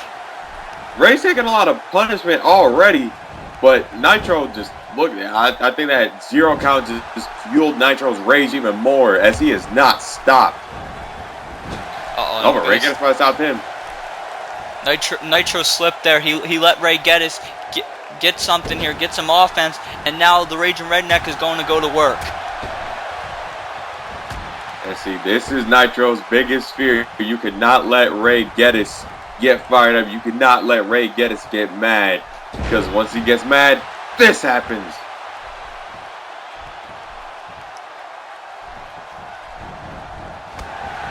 Oh, look at that knee. Using the knee brace, might I add, right to the midsection of Nitro. Oh, belly to belly, but no, Nitro with the counter. Like I said, Nitro using a killer be killed strategy against Ray Gettys. I don't know how wise this is, leaving Ray Gettys in the ring to get weapons. But Ray Gettys looking to go after Nitro. Uh-oh. Well, now Ray, he's got that baseball bat. Oh, my. Yeah, that's Nitro's problem. He left Ray standing. And Ray, again, he is really taking it to Nitro. On the AWF Reaction podcast, all the guests on the show did not seem so highly on Nitro on a victory here tonight. And maybe this is why. Oh, my God! Through the barricade.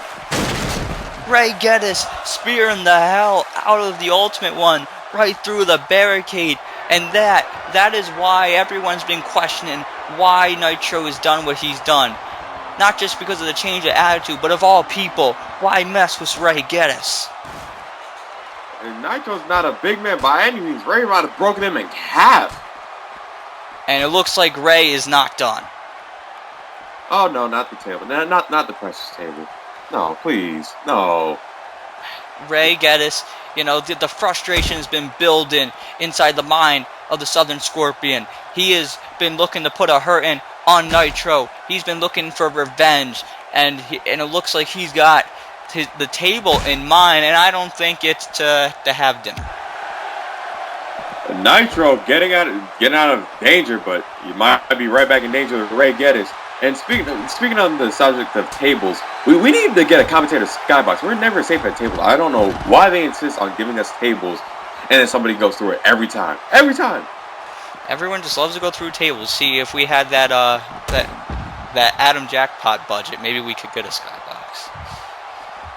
I need to talk to those people. Maybe I need to talk to Don Martin Enterprise to see where to invest my money so I can get the money for a commentary table. And nonetheless, we're getting out of topic. Ray Gettys just punishing Nitro. Oh, now he's taking Nitro back into the ring. An elbow right across the throat. And Ray Gettys is heading back inside the ring.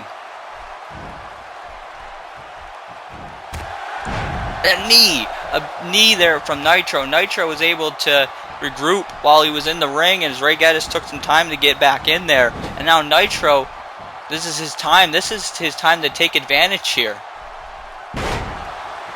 I mean, to Nitro's credit, most people thought that Ray Gettys would eat Nitro alive, but he's hanging in there. He's proving that he's just as tough as the Raging Redneck, if not tougher. And impressive. Look at the distance on that body press. Cover on Ray Gettys, too. Ray Gettys kicking out there, but yeah, you got to give Nitro a lot of credit here. He is certainly showing something here tonight. He's certainly showing what a lot of people probably did not expect from Nitro. And you know, I said earlier, say what you want about Nitro. Nitro is certainly an accomplished guy, and he's someone you shouldn't be doubting. His methods may be questionable, but he's certainly an accomplished competitor. Any man who can go toe-to-toe with an angry redneck deserves respect in my book. And maybe Nitro hasn't done a lot to earn that respect through his ethical code, but nonetheless, he's hanging in there with Ray Gettys. Ray Gettys kicking out, though. Again, this is exactly why people question why, of all people, you mess with the Raging Redneck. Ray Gettys is one of the toughest men to ever step foot in a call wrestling ring, and that goes without saying. And a lot of people get told that they're tough, but Ray Gettys is a different kind of tough. Nitro, as Ray Gettys said, "Oh my goodness, Hurricane Rana from the top rope." A huge Hurricane Rana. Nitro, notice he doesn't go for the cover. It looks like he's going to the top rope. I think he knows he's got to do more. Ray Gettys slowly making his way to his feet. Big crossbody. And we're on the subject of toughness, but in order for someone to prove their toughness, what do? They challenge the toughest guy. And oh my goodness, moonsault foot stomp. The athleticism of Nitro. Going for the pin on Ray Gettys. And Ray kicks out again. At one. I don't understand what is fueling Ray Gettys, but Nitro is in disbelief. Nitro's in shock, and Nitro's angry. You know, in any ordinary man, that might put them away, but the Raging Redneck is not an ordinary man. After what we've seen Nitro go through tonight, Nitro is not an ordinary man by any means. Well, what is Ray Gettys going to do here with Nitro? And a big clothesline to the outside. These guys are back on the outside once again. And Ray Gettys letting Nitro exactly what he thinks of them. But with Nitro having, oh my goodness, spine buster right onto the table remains. I don't even know what to call it, but it sure hurt. But my question is, the amount of fight that Nitro's given to Ray Gettys, although Ray Gettys doesn't like anybody, will Nitro have earned his respect, win or lose? I think so, but right now respect might not matter too much to Nitro as he goes through the table.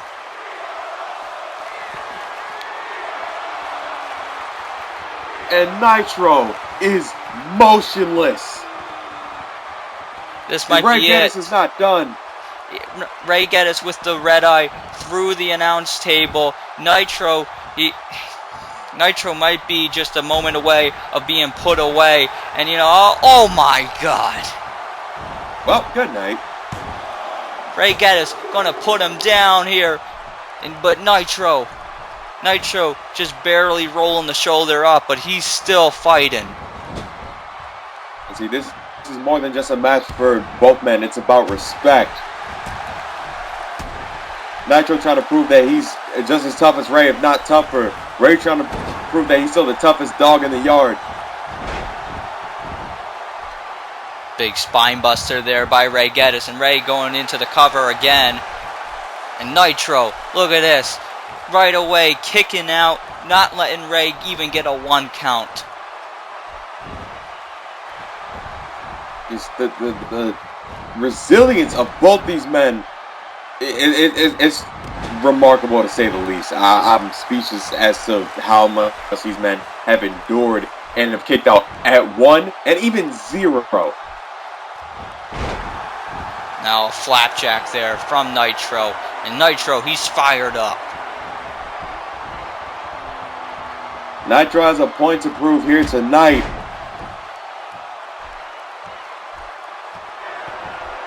Uh-oh. Wait a minute. What is... Nitro's looking to put away Ray Gettys. Oh, by Ray, oh my goodness. Big running knee there by the Ultimate One. And Ray Gettys, that might be the end for Ray Gettys. Nitro might pick up the biggest victory of his career right here. Here's the cover. 2. What? Oh my God. Ray Gettys is officially not human. I don't understand how someone can get kneed in the face with that much impact and still kick out. I understand that he's Ray Gettys, but everyone at the end of the day is human. But Ray Gettys, after kicking out of that knee, is not human. And Nitro has to be wondering what else has he got to do. What else does he have to do to beat Ray Gettys? I don't know. I mean, he gave everything. He gave him the best, one of the best running knees I've ever seen. And still not enough. Nitro thought it was 3, but Ray Gettys did kick out of that. Ray might be finishing this match with a concussion. Oh, he might be finishing. Red eye! It's a red eye. The cover. And Nitro is going to do it. No. What? These men have been... They're resilient as all hell. neither of these men end up in the AWF Championship picture at the end of tonight, I'll give them a shot at the DZW Championship myself. I'm not even in the position to make that decision for DZW, but nonetheless, they need a championship opportunity of some kind. Ray Gettys, 2-time COH World Champion. Nitro, probably one of the hottest prospects in Call Wrestling. The longest reigning COH Internet Champion.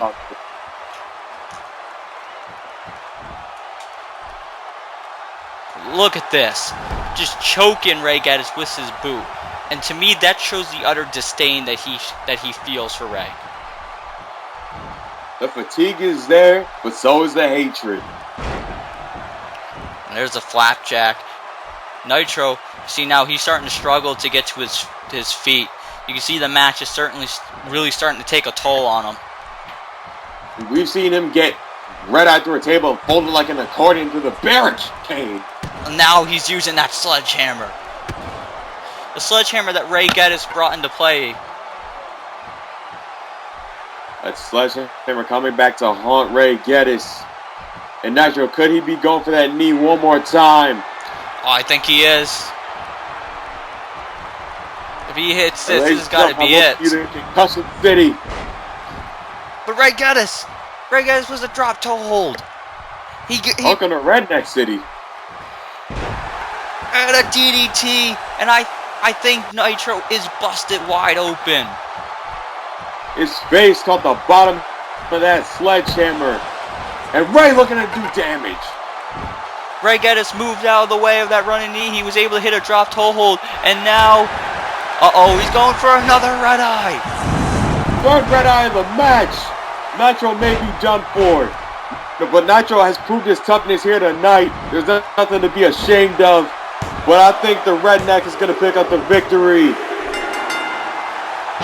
And Ray Gettys picks up the victory. Oh, after a very, very hard-fought match with the Ultimate One. I mean, Ray pulled up a hard-fought win, don't get me wrong. But give the devil his due. Nitro more than held his own against the Raging Redneck.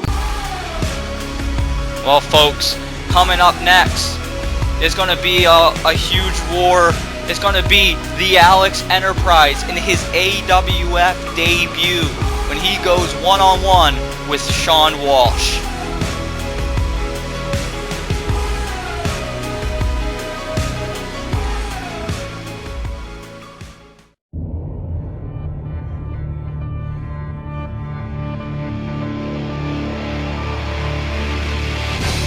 First time he's gonna go through it again. Oh my god! Wait, no, Shawn Walsh is in the ring! Damn it! And he's gonna prevent his nephew from picking up this victory. Not this one, no! If he does it, it's over! Oh my god!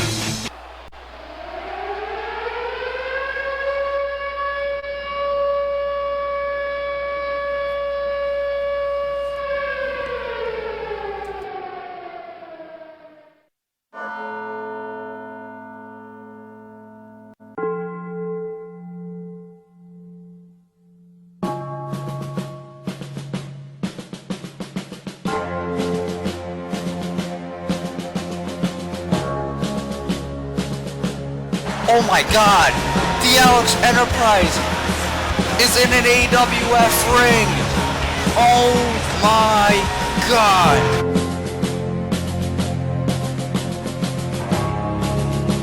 We know the history is Alex and Shawn Walsh of the 7 Deadly Sins. It appears Alex is here to stop this from happening. Wait a minute! What the? Lights out!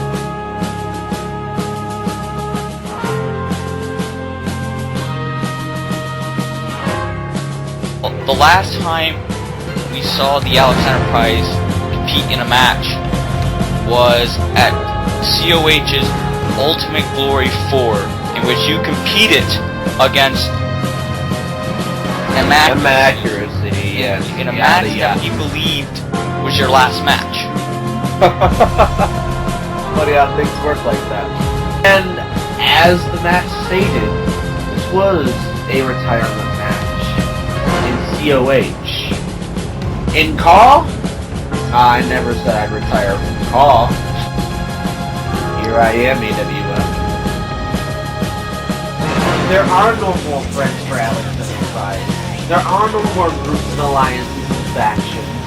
I am one man right now on a mission, and that mission in this current federation here is to rid it of Shawn Walsh.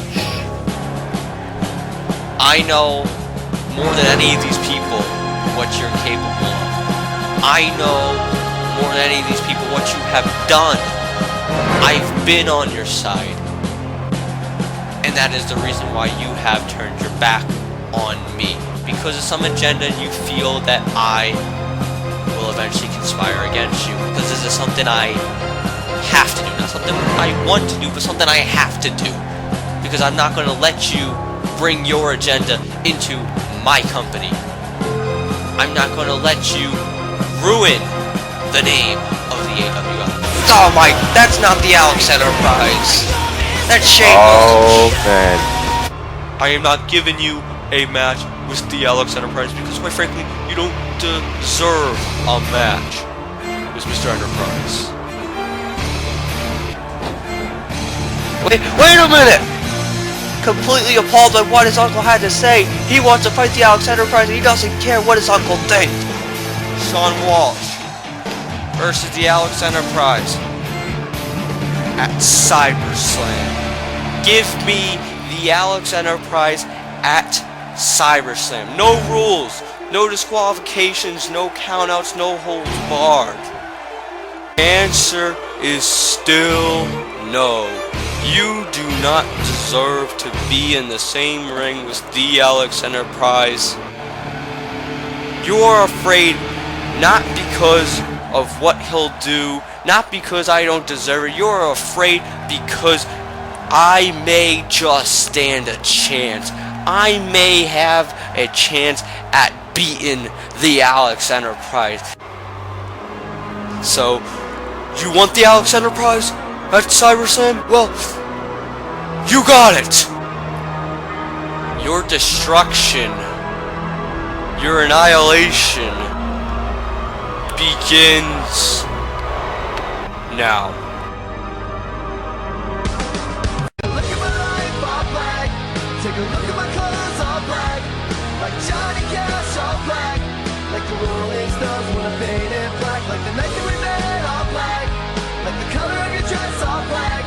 Like the seats in my Cadillac. I used to see red, I used to see red. Take a look at my life. Take a look at my life. Take a look at my life. All black, all black. Ladies and gentlemen, it is now time for the moment that we've all been waiting for, the moment that Shawn Walsh has been waiting for months after month after month, and that is to get his chance at revenge on a man that he once considered a close friend of his. Shawn Walsh tonight gets his chance at revenge at the Alex Enterprise. So many matches tonight have been about revenge, but I don't know one man who wants revenge as badly as Shawn Walsh. He's walking into the lion's den against a man he used to call his friend, and Shawn Walsh wants to get this match. But will this match end up being his worst nightmare? You know, it very well might be. People all around the world have told Shawn Walsh that he doesn't want to fight the Alex Enterprise, that he should not want to fight the Alex Enterprise. And Shawn Walsh has said he knows damn well why those people are saying it. He knows why people would hesitate to go up against the Alex Enterprise, because he saw it firsthand. The only difference was he was on the side of the Alex Enterprise in the past. This time he's on the other side, but he seems prepared for it. He doesn't care if he's in a battle that he's going to lose. He feels he needs to do this. Shawn Walsh feels we need to do this, but I don't know. Alex Enterprise is an unknown entity, and he can do whatever, whenever, and come out of nowhere with whatever, especially that lights out. Oh yeah. Now we await the arrival, the Alex Enterprise.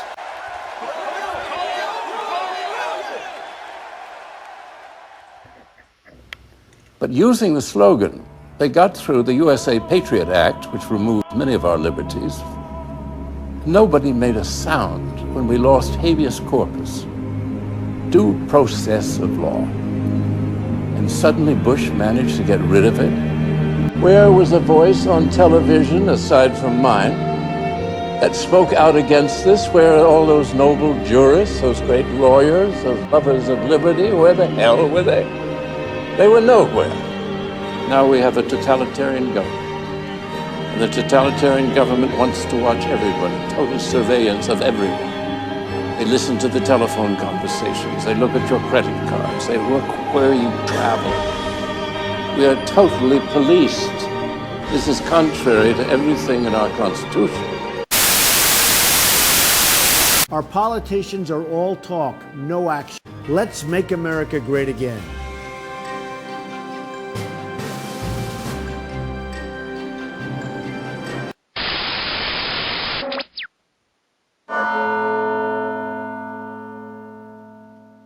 They're bringing drugs, they're bringing crime, they're rapists.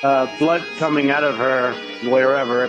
Total and complete shutdown of Muslims entering the United States. He's running this country, and at least he's a leader, you know, unlike what we have in this country.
Here he comes, making his AWF in-ring debut tonight here at Cyberslam, the Alex Enterprise. That intro sent chills down my spine, but not as many chills as Shawn Walsh is having down his spine. The anticipation, maybe getting this Shawn Walsh, the Alex Enterprise. He's probably treating this like any other match, but this match is much more than Shawn Walsh. There's much more. Like he said, it's something he feels he has to do. But the Alex Enterprise has also said what his mission is here in AWF is to rid the AWF of Shawn Walsh. And, you know, I've seen the Alex Enterprise, I've seen his matches, many of his matches before, and when he says stuff like that, he truly means it. And here we go. But here comes Shawn Walsh. And Shawn Walsh proving how bad he wanted this. He's going to take every opportunity he gets to hurt Alex Enterprise. He's trying to show the Alex Enterprise that he is not intimidated. He shows no fear. He is willing to take this fight. And there's a big splash there from Shawn Walsh. Shawn Walsh, probably the most decorated tag team wrestler in Call Wrestling history. He's here tonight to prove that he's much more than a tag team wrestler. And he's trying to prove that by taking on one of the best Call wrestlers in Call Wrestling history in Alex Enterprise. Or the Alex Enterprise, excuse me. Oh yes, he would get very angry about that. But now these guys are on the outside of the ring, and we've seen thus far tonight when the competitors go to the outside, it is not good for either one of them. We've seen so much carnage here tonight already. The Alex Enterprise. Why do I keep saying Alex Enterprise? But the Alex Enterprise looking to just cause destruction whenever possible. Oh, he's bringing him right over towards the announce table. We've seen the announce table broken tonight already. Shawn Walsh's head was smashed in the table. Now he received a super kick. It looked like he went for another, was going to go for another one, but this time he got an elbow to the head. Shawn Walsh had some fire early on in this match, but the Alex Enterprise is just beating Shawn Walsh from pillar to post. You know, Shawn Walsh, he looked very good, but this is exactly the reason why right here, why people told Shawn Walsh that he should not face the Alex Enterprise. I mean, there's a reason he's a former World Heavyweight Champion over in Call of Honor. Like I said, the Alex Enterprise, one of the best call wrestlers in history. Having a very long COH championship reign, and a lot of people call him the greatest COH performer of all time. You know, and the interesting thing about the Alex Enterprise, for many, many years, he was considered one of the best, but he was only in one world. He was only in COH, and now, since he has left COH, since he's been forced to retire, he has expanded outside the call world, and that just only spells danger for the rest of the call world and here in the AWF.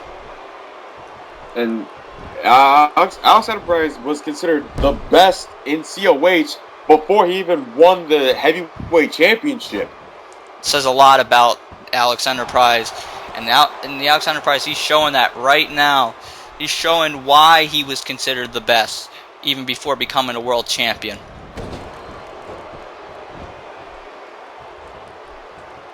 Alex Enterprise showing no love for Shawn Walsh.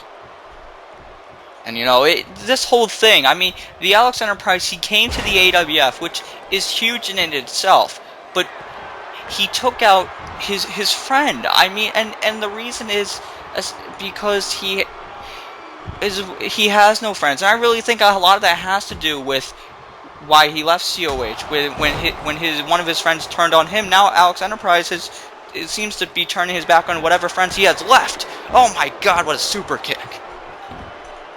Shawn Walsh just twirling right down to the ground, but Shawn Walsh kicking on that super kick I won. Shawn Walsh, you know, he's a fighter. He's got a lot of heart, and he's showing that tonight. I don't think anyone expected him not to go into this with a lot of heart. And look at that, there's a super kick of his own. Shawn Walsh retaliating with another super kick of his, or like you said, of his own. But now Shawn Walsh looking to fly. Big frog splash. He's going for the cover. The leg is hooked. Is he going to get the big upset here? No.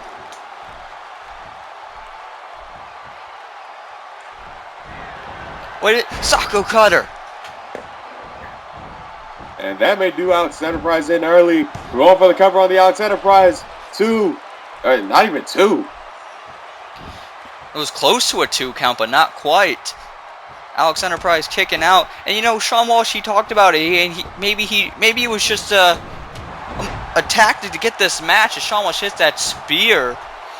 He said maybe the reason why his Uncle Shane would not give him this match is because maybe he feared that the Alex Enterprise would lose to Shawn Walsh. What if Shawn Walsh wins tonight? What would that mean? I mean, if he gets that big upset win, that would be huge. That would be huge for the career of Shawn Walsh. And he'd have to stick it to his Uncle Shane. Again, Shawn Walsh kicking out. Shawn Walsh's resilience is well noted, but the Alex Enterprise is a patient man when it comes to destroying his opponents. Shawn Walsh then to the outside. Alex Enterprise, it seems like he's like, okay, you're gonna keep kicking out, fine. Here's the next step in my plan. Personally, I think the Alex Enterprise enjoys when his opponents kick out. It gives him an excuse to continue punishing them. Oh my God, did you see the whiplash there? Shawn Walsh was dropped on that barricade. Now Alex Enterprise, he has a baseball bat. Now he's just swinging, beating Shawn Walsh over and over with that bat. Oh my God, right in the head. of Shawn Walsh, and it looked like he might have been busted open there. The Alex Enterprise has drawn blood. That has to be a momentum booster for him in this match, and now he's going back under the ring for more weapons. Now he's got a steel chair. Oh my God. Look at the punishment here that he's given. You know, this was once someone he considered a friend. And we were wondering if Shawn Walsh is busted open. The blood on the chair may have been our answer. He rolls Walsh into the ring, and you know this one might be over really soon. How much more can Walsh take? Oh yeah, Alex Enterprise going for the cover on Shawn Walsh. And Shawn Walsh kicking out. I mean, to me, I could be reading into this, but it seemed like Alex Enterprise, he gave Shawn Walsh a chance there. Shawn Walsh, he could have just laid there, let this match be over, but he wants to keep going. It's that never say die attitude of Shawn Walsh that has won him many matches before, but at the same time has gotten into a lot of trouble in the past. And look at the disrespect shown to the Alex Enterprise. I don't think Shawn Walsh takes the pity that Alex Enterprise is showing him too kindly. Now, Walsh he's heading to the top rope. What is he doing? Oh my God! Barely caught the Alex Enterprise, but it was enough to knock him down. And now both men are down. Both men are down. It's a matter of who's going to get to their feet first.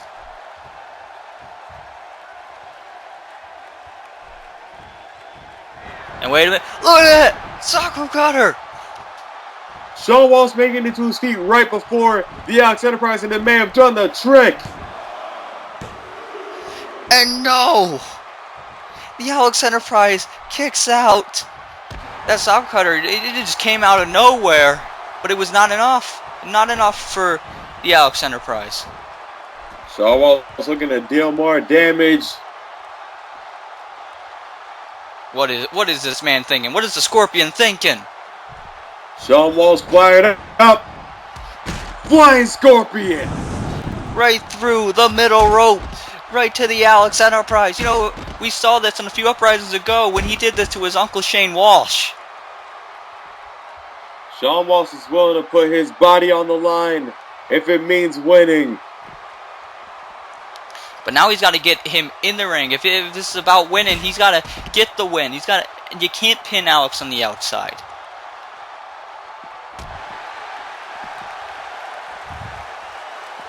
A backbreaker and a neckbreaker.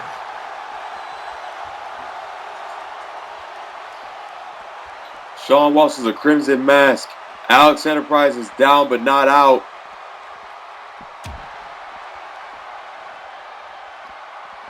Now he throws Alex in the ring.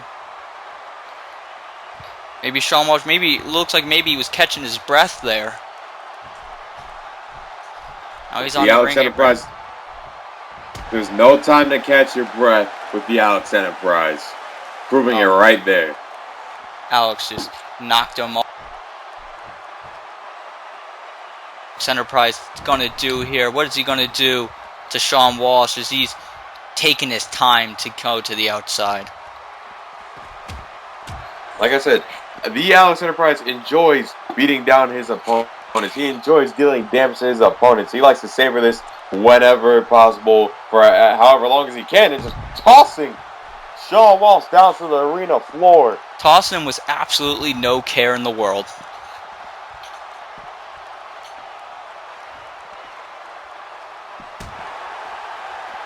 And you can see the Shawn Walsh, he's bleeding. The wound is just getting wider and wider. The blood just keeps dripping down. It is not looking good for Shawn Walsh. When that blood drips into your eyes, you cannot see. And with the maneuver as quick as lights out, the blood loss to Shawn Walsh, it may do the trick for the Alex Enterprise to walk out of this match victorious.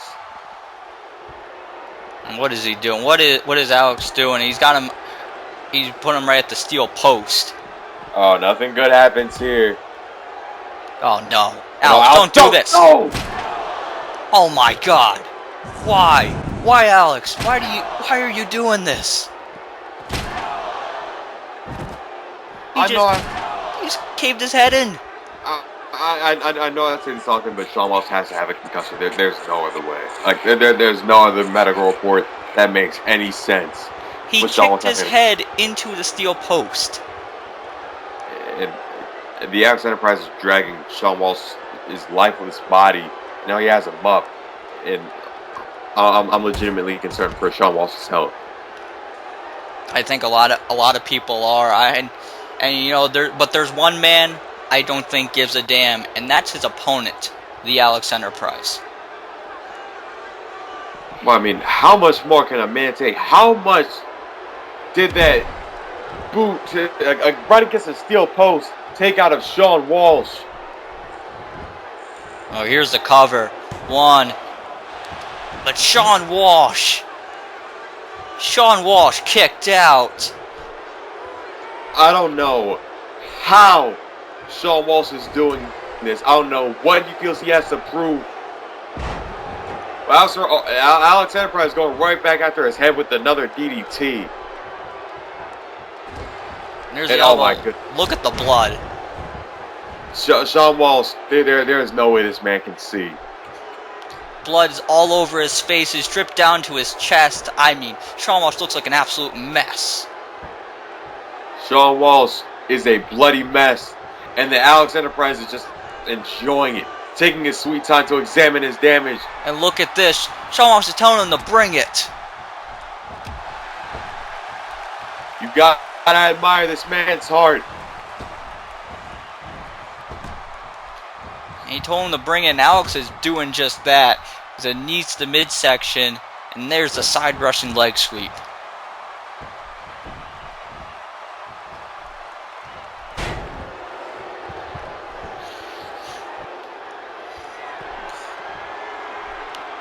AWF Enterprise, he's got to. It looks like he enjoys every minute. Look at that, just kicking Walsh while he's down. Kicking him right in the fresh wound too.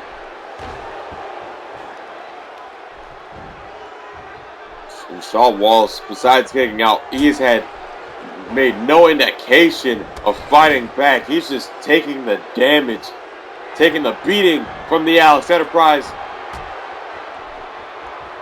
What is... No, Alex, don't do this. Oh no, Alex isn't done. Oh my god, no. Superplex to the outside of the ring. The audience in Las Vegas loving every second of this. But at what cost to Shawn Walsh? The AWF Enterprise putting Shawn Walsh's body on the line there. That huge suplex to the floor. And it looks like they also hit the weapons that were left on the outside. He has a man's blood on his hands. Shawn Walsh can barely see. Shawn is just taking this damage. And oh my goodness, why? And he's telling him to bring it. Oh my god. You know, you gotta admire the heart of Shawn Walsh. He keeps getting up and he's telling Alex to do it. Just give it to him. And the AWF Enterprise is more than happy to oblige. But Shawn Walsh, I don't understand why he's doing this. At this point, it's got to the point where it's damaging his health and lights out. There's lights out. And I think it's just that. Alex has got the cover. And Alex picks up the victory. Shawn Walsh showed a lot of heart in this match, but he could not out-brutalize the AWF Enterprise. Shawn Walsh, I think he impressed a lot of people, but the AWF Enterprise picks up the victory in his AWF debut. And coming up next, folks, is for the World Heavyweight Championship. World Heavyweight Champion Tank puts his championship on the line against the winner of the Cyberslam Series, Christopher Wonder. It is sure to be a great matchup. Who's walking out with the World Heavyweight Championship?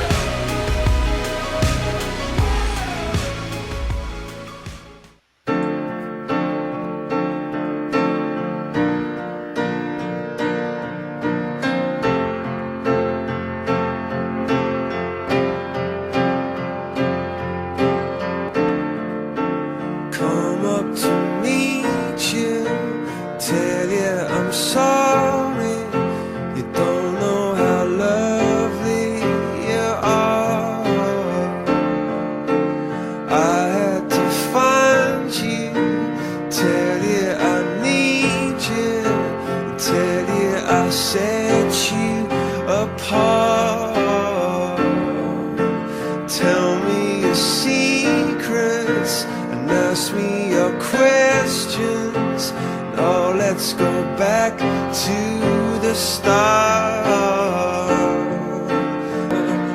Nobody said it was wait, look at this. Tank, that's the victory roll. 1, 2, and 3. It would be this hard.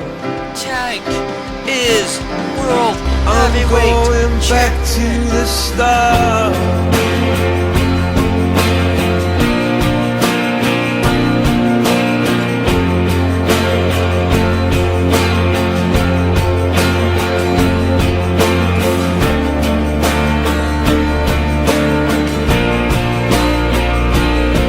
Referee calls for the bell. Oh my god! What the hell?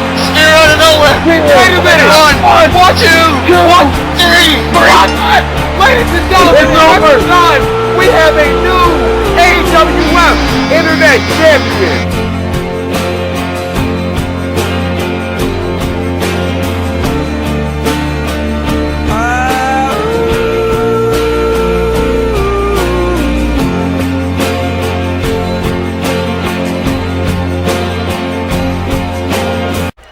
Who the hell do you think you are, Tank? There's a shoulder barge, and now there's. Oh, he caught him. He's got him for a cover here. 1, 2, then 3. Christopher Wonder. Christopher Wonder is going to the Cyberslam. He is going to challenge for the World Heavyweight Championship. They can say what they want now. We'll be screaming out, we can be heroes everywhere we go. We can have all that we ever want. Swinging like Ali, knocking out bodies, standing on top like a champion. Keep your silver, give me that gold. You'll remember when I say we can be heroes everywhere we go. Keeping us down is impossible, 'cause we're unstoppable. We're unstoppable. You're not the man that runs this place. It's me, the man who won the Cyberslam series. When I beat you at Cyberslam, this is going to reignite the era of wonder. Era of Wonder was supposed to be when you were undefeated. You were supposed to be the guy. But you dropped the ball. These people need someone who speaks for them. That is not you. We can be heroes everywhere we go. We can have all that we ever want. Swinging like Ali, knocking out bodies, standing on top like a champion. Keep your silver, give me that gold. You'll remember when I say we can be heroes everywhere we go. Keeping us down is impossible. We're unstoppable. We're unstoppable. We're unstoppable. We're unstoppable. We're unstoppable. We're unstoppable. We're unstoppable.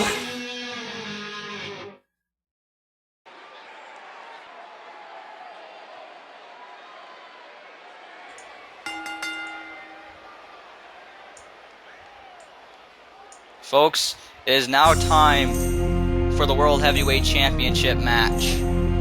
One of our 2 main events tonight.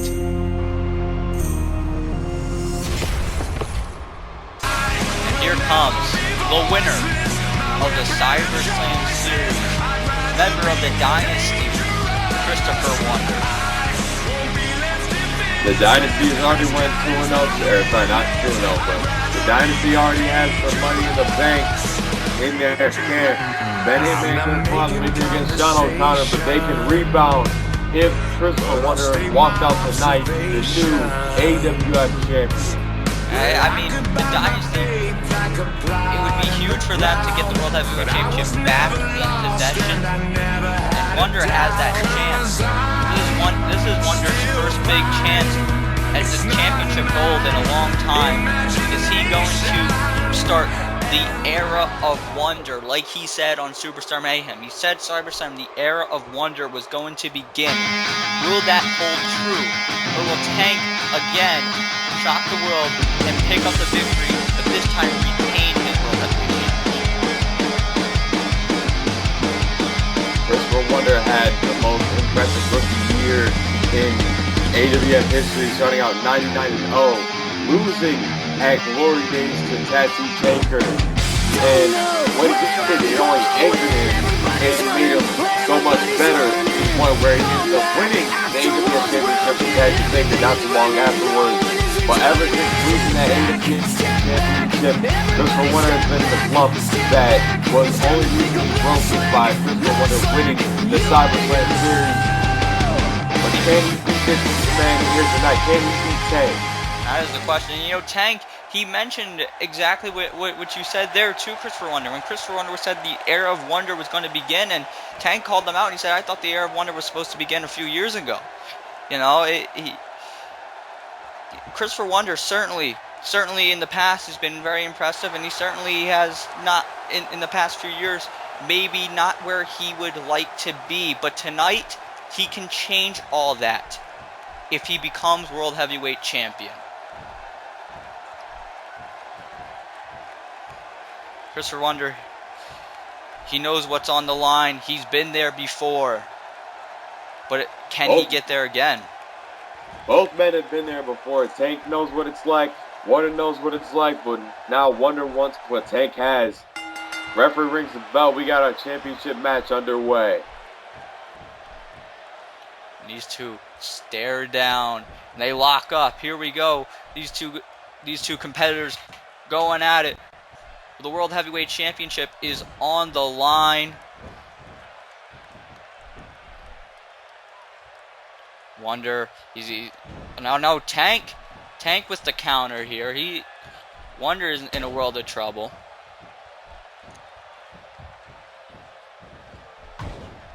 Now Tank is clubbing the back of Christopher Wonder. Wonder trying to find a way out of this. Oh, he does look. He looks like he's going for an armbar. But look at that, just knees right into the arm of Tank.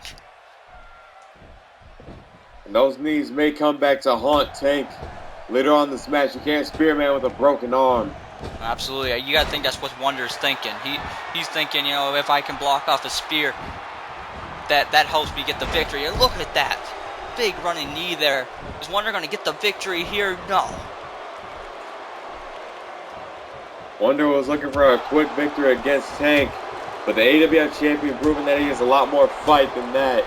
Oh, absolutely. And you know, Christopher Wonder, he really shouldn't expect a quick victory.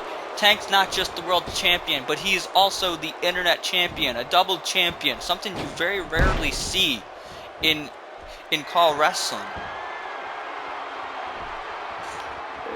It is a rarity. That shows how rare of a performer that Tank is. Tank, like I said, has been to the mountaintop before, and he's here for the second time, but, oh, there's a knee right to the face from Christopher Wonder, and there's a clothesline. I think Christopher Wonder, he's got a point to prove tonight, and you can see Christopher Wonder, he's focused tonight. I think he's more focused than I've seen Christopher Wonder in a long time. And think about Tank. Tank has arguably been more focused since winning the AWF Championship for the second time. Could the same prove true for Christopher Wonder should he walk out tonight with the gold? Oh, maybe. I mean, you would hope so. With being the world champion, you gotta be determined. You gotta be focused. And maybe the first time around, Christopher Wonder wasn't so focused, and that's why he lost the championship and hasn't been able to get it back since. I mean, look at what's happened specifically since the draft. Christopher Wonder found his place, found his calling within the dynasty. Formed quite a tag team with AJ. Oh wait, Tank going for the pin on Wonder. Formed a championship-winning tag team with AJ Young. He's under the guidance of AWF's biggest superstar in history. Christopher Wonder has all the tools that it takes to become AWF champion again, but the one thing standing in his way is a man that just knocked him out of the ring. That man is Tank. Absolutely. That is exactly what's standing in his way. And is he going to be able to go right through Tank, or is Tank going to put a stop to him? These guys now on the outside. Unlike the previous match, though, this is not a no disqualification match. So specifically for Christopher Wonder, he's got to bring this match back into the ring, because even if he were to pick up a victory via countout, he would not walk out of here with the World Heavyweight Championship. Also, at the same time, you talk about disqualification, talking about the influence that Dynasty members may have on this match, but at the same time, AJ Young competed in the six-man ladder match. Ben Hitman had a hell of a match in his own right against Shawn O'Connor. So it could be doubtful as to whether we even see the Dynasty in this match. You know, that's a great point. Will we see the Dynasty come out here? We've seen them help each other out in the past. Are they going to do that tonight? Are they going to help out Christopher Wonder? I mean, that's got to be on the minds of all the AWF fans and Tank. But Tank, he's in a predicament here. Is he going to lose the title? Oh, no. After that Rainmaker clothesline, Christopher Wonder almost putting away Tank. Christopher Wonder showing that he's more focused than ever. Christopher Wonder losing. Christopher Wonder could prove to again. Can't even talk. Christopher Wonder could prove again here tonight that losing a World Championship match may have been the best thing for him, as he stomps Tank in the chest. Here's the cover. Oh wait, look at that. Tank got his foot on the bottom rope.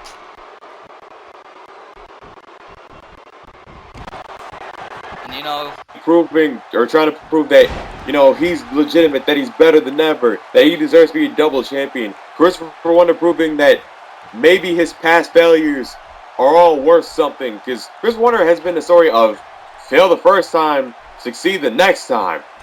Oh, absolutely. And there's a big clothesline from Tank as he came flying off that top rope.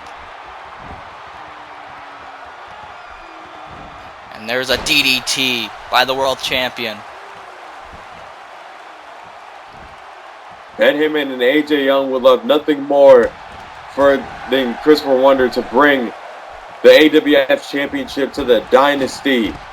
But the scenario that's in play right here, if Christopher Wonder wins the AWF Championship, brings us to the Dynasty, his tag team partner has a guaranteed match for the AWF Championship whenever he wants. That is true. You got to wonder how that's going to come about. I mean, is that just security for the Dynasty? Or, I mean, is that going to turn things around for the Dynasty? Is that going to create an issue? I mean, that's certainly something that is going to become conversation for the future if Christopher Wonder walks out with the World Heavyweight Championship. But, you know, Christopher Wonder, we've talked about how he has a lot to prove tonight in this match. Tank as well has got a lot to prove tonight, because you got to think he's not happy with his World Heavyweight Championship victory to be considered by some to be a fluke, or to be considered that he only won due to Shawn O'Connor. Oh, Christopher Wonder with a jawbreaker. And now sending Tank into the barricade, and there's a knee. Uh-oh, and Tank is in a world of trouble as he just got dropped right on the top of the barricade. And Wonder he heads towards the ring. And the referee's counting. I don't know if this is the smartest strategy with Wonder being the challenger.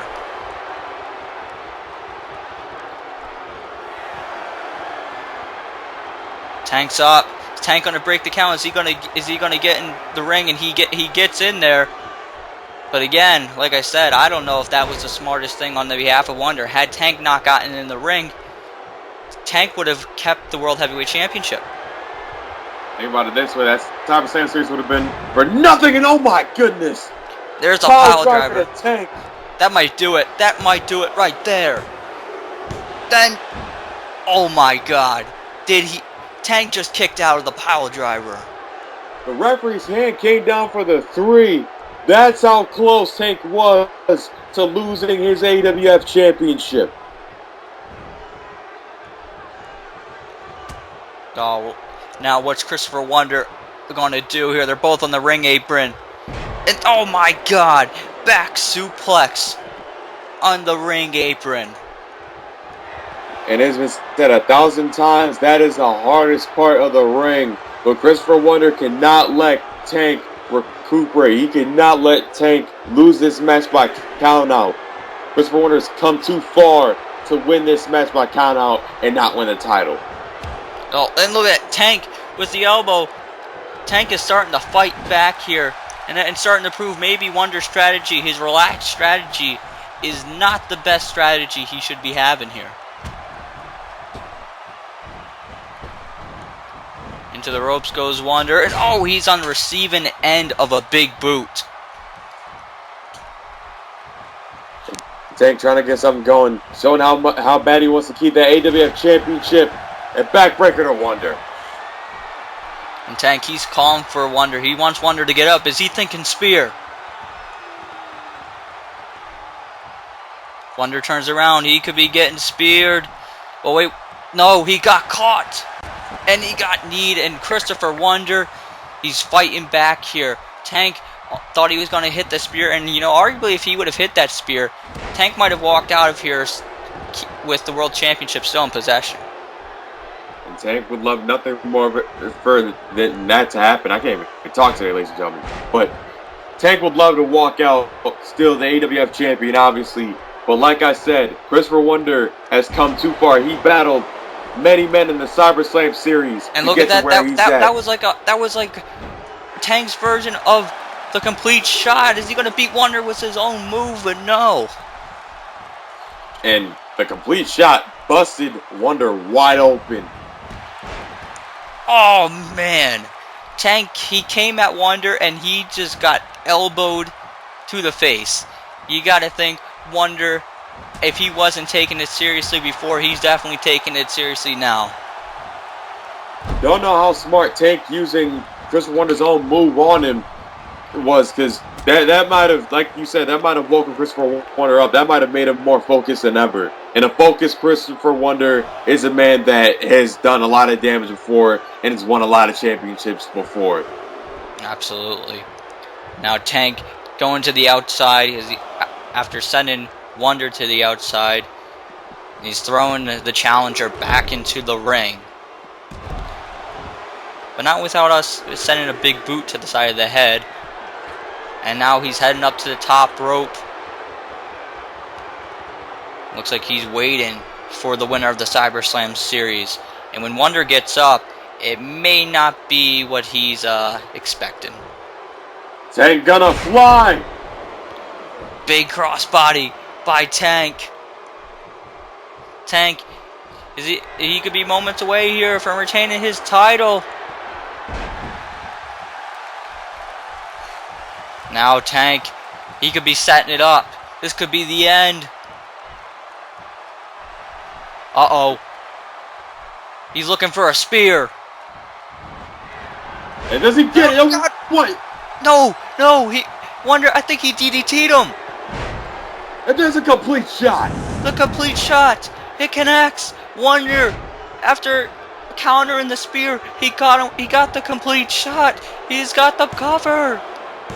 And Christopher Wonder has done it. We have a new AWF champion. Christopher Wonder, after winning the SummerSlam series, he comes to SummerSlam. He defeats Tank and is now World Heavyweight Champion. Christopher Wonder may be a contender for Superstar of the Year. Think about it this way. He's been AWF Tag Team Champion. He won the SummerSlam series, and he is now the World Champion. He may be Superstar of the Year with the World Heavyweight Championship, but it could be one of these two men right here. The AWF Champion, Sean Riley, or the King of the Ring, Dr. Steven Syntax. These two are going to collide. Syntax is Sean Riley's greatest threat. Will he take the championship, or will Sean Riley prevail and walk out with the gold? And you see, Reverend Joseph and I, the disciples, we seek power. We seek the very soul of AWF in order to claim the soul of the AWF, in order to spread pain and destruction and the agony that you all so desperately need. we need the crowning jewel, it's the AWF Championship. So Shawn, King of the Ring was the start of the road to your demise. The road that ends at Cyberslam. The road that ends with you at my feet. I'm about to lose my mind. You've been gone for so long. I'm running out of time. I need a doctor. Call me a doctor. I need a doctor to bring me back to life.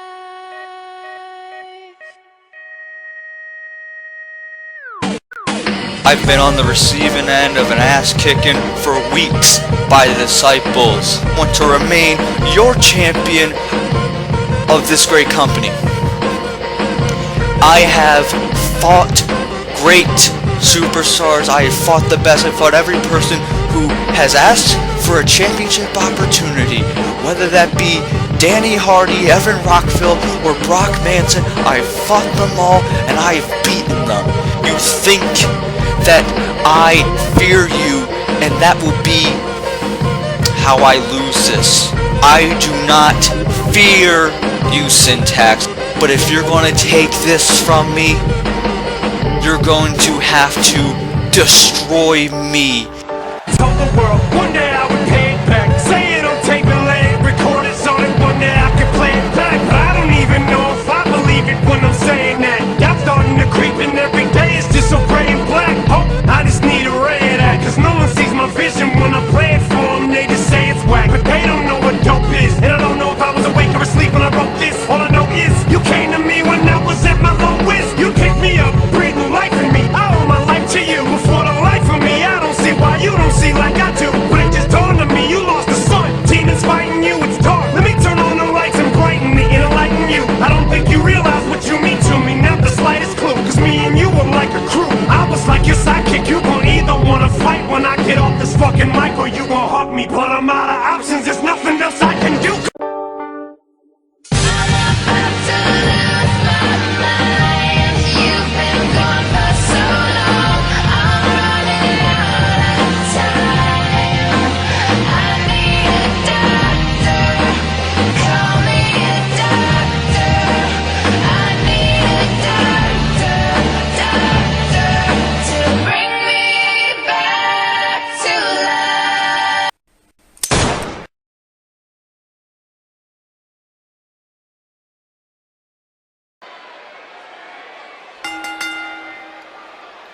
And ladies and gentlemen, it is now time for our main event. And it is for the AWF Championship. This is the match that people have been talking about. And now we await the arrival of the challenger, the king of the ring, Dr. Syntax. Dr. Syntax would love nothing more than to bring the AWF Championship to the Disciples. And this is sending chills down my spine. We were talking about the outside Enterprise earlier. Steven Syntax, the Disciples in general, straight scary. Yeah, the Disciples, they bring fear through the minds of all the competitors that they step foot in the ring with. There's a certain feeling about them that they bring. They are just something else, and this is their leader. And we talk about the dynasty. The Disciples should cap off a great night by not only keeping the AWF Tag Team titles in their camp, but adding the AWF Championship. Reverend Joseph would love nothing more than for the Disciples to have all the gold. Oh yes, Reverend Joseph would absolutely love that. A plan coming full circle here as the Disciples have a huge night. Like you mentioned, the Disciples, Timothy Bennett, Cody Apollos retain the tag team titles. Texas Black takes down Danny Hardy. And now, Dr. Syntax going for what he calls the absolute power. And he feels he doesn't have absolute power until he wins that AWF championship. Will he be able to do just that? The AWF championship brings power, money, fame, respect, all of which the disciples crave. You know, we could see just that. We just saw from Superstar Mayhem, Christopher Wonder became the new World Heavyweight Champion. We could see that here. It could happen. But Sean Riley has been AWF Champion since Glory Days 3. And he has beaten every person put in front of him. He's beaten Evan Roxley. He's beaten Brock Manson. He's beaten Danny Hardy. But he has yet to face Syntax. And I was watching the AWF Reaction podcast, and I can't help but bring up an interesting point that you and the other panelists made. Every championship match that Sean Riley has had since becoming champion, the story has been that it's his biggest challenge to date, and he keeps overcoming those challenges, but not to sound like a broken record, but could Steven Syntax be the challenge? It'd be the biggest challenge that Sean Riley can't overcome. You know, he might just be. He's been called the greatest challenge for Sean Riley's AWF championship. And you know, Sean Riley himself has said that he is the greatest threat, not just for his championship, but perhaps in the AWF. And it's going to be a true testament here for the champion. If he can go through this man. I mean, and keep this in mind, Syntax, he showed up here in the AWF right after Glory Days 3, right after when Sean Riley won that championship. And ever since he's been here, he's been a force to be reckoned with. Steven Syntax has created a path of carnage wherever he's went. The disciples not too far behind him. And that's what it's all about, ladies and gentlemen. The AWF championship. And you notice when Sean Riley, he handed that championship to the referee, you know, you got to wonder, is he handing his championship away? Or is he just putting it to the side until this bout is over? That's a thought that crosses every champion's mind. Oh, these two, they're staring each other down. Who makes the first move? Sean Riley, he made that first move, but no, Syntax dodged it. Syntax may be in Sean Riley's head. It remains to be seen if the mind games of Steven Syntax and the disciples can be overcome. Syntax, forearm shot. He's pounding away, but Sean Riley with the counter. If Sean Riley wins tonight, he proves that he's probably the best big match competitor in AWF. Absolutely. Big match Sean. You know, he would truly earn that label. But that's if he wins tonight. And you know, there's a lot of doubt. I've seen a lot of people in Riley Nation, a lot of people who have been behind Sean Riley since day one, who have serious doubt if he can walk out of here with the championship. I mean, you talk about all that he's faced in the past, all that he's endured as a champion. Sean Riley is without a doubt the Iron Man, and oh my goodness! It was a springboard kick. That was absolutely beautiful, but Sean Riley able to kick out. As I was saying, you talk about all that Sean Riley has endured as champion, the Iron Man of AWF. He's gone through Evan Rockville, Rock Manson, Danny Hardy. He's had wars with Danny Hardy, and he beat Danny Hardy even with Brock Manson involved in the match. But still, has that gradually broken down Sean Riley? Has the champion gotten battle tired? You know, perhaps he has. Perhaps all that he's been through.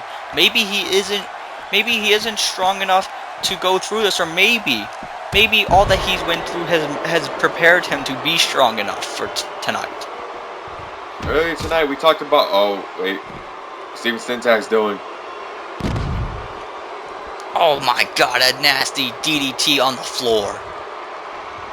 Earlier tonight, we talked about Travis Sparks and him getting, battle tired as the champion. He's been champion for a while, but Sean Riley, in a shorter period of time, has endured a lot more than any champion in AWF currently. Absolutely. He's been through a hell of a lot. I mean, he had to fight his brother to win the AWF championship. That he did. He had to defeat his own flesh and blood to do just that. And one other thing that Riley's got to deal with potentially is the rest of the disciples. He's dealing with Syntax, and that in it itself is dangerous enough. But what if the disciples, any of them, make their way out here tonight and try and sway this match?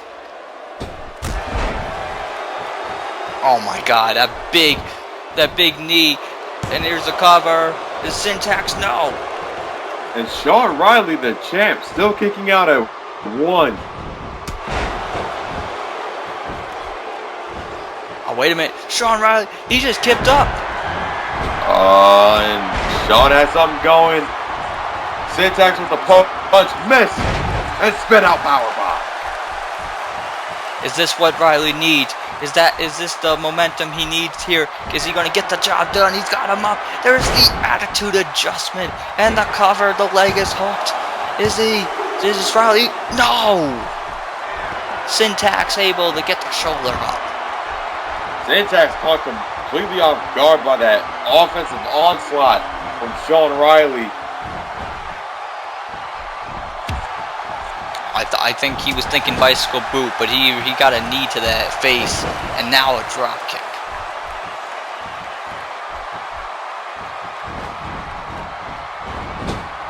Into the corner he goes. And Syntax, look at this, slice spread number 2. Steven Syntax, well accomplished in his own right, former DIW champion, looking to become AWF champion. And there's a cradle DDT. Oh man, that's got to do it. We got to have a new champion here. 1, 2, 1. It's Syntax. He lifted Riley's head up. Would that have been the end? Would Riley have been able to kick out on his own? We won't know, but we do know that Syntax is not done. Don't think that was a wise move at all. When it comes to fighting for the AWF championship, you cannot take any risk or any unnecessary risk. And Steven Syntax took that by letting Sean Riley out of his finisher, or out of the pin for his finisher, but Steven Syntax still dealing some damage. Oh, look, he's on the second rope. Oh, there's that big swanton bomb. Think of it, after that first cradle DDT, what shape is Sean Riley in to fight for the rest of this match? Oh, might have set the course here. Look, there's a frog splash in the cover. Is Syntax gonna get it? No.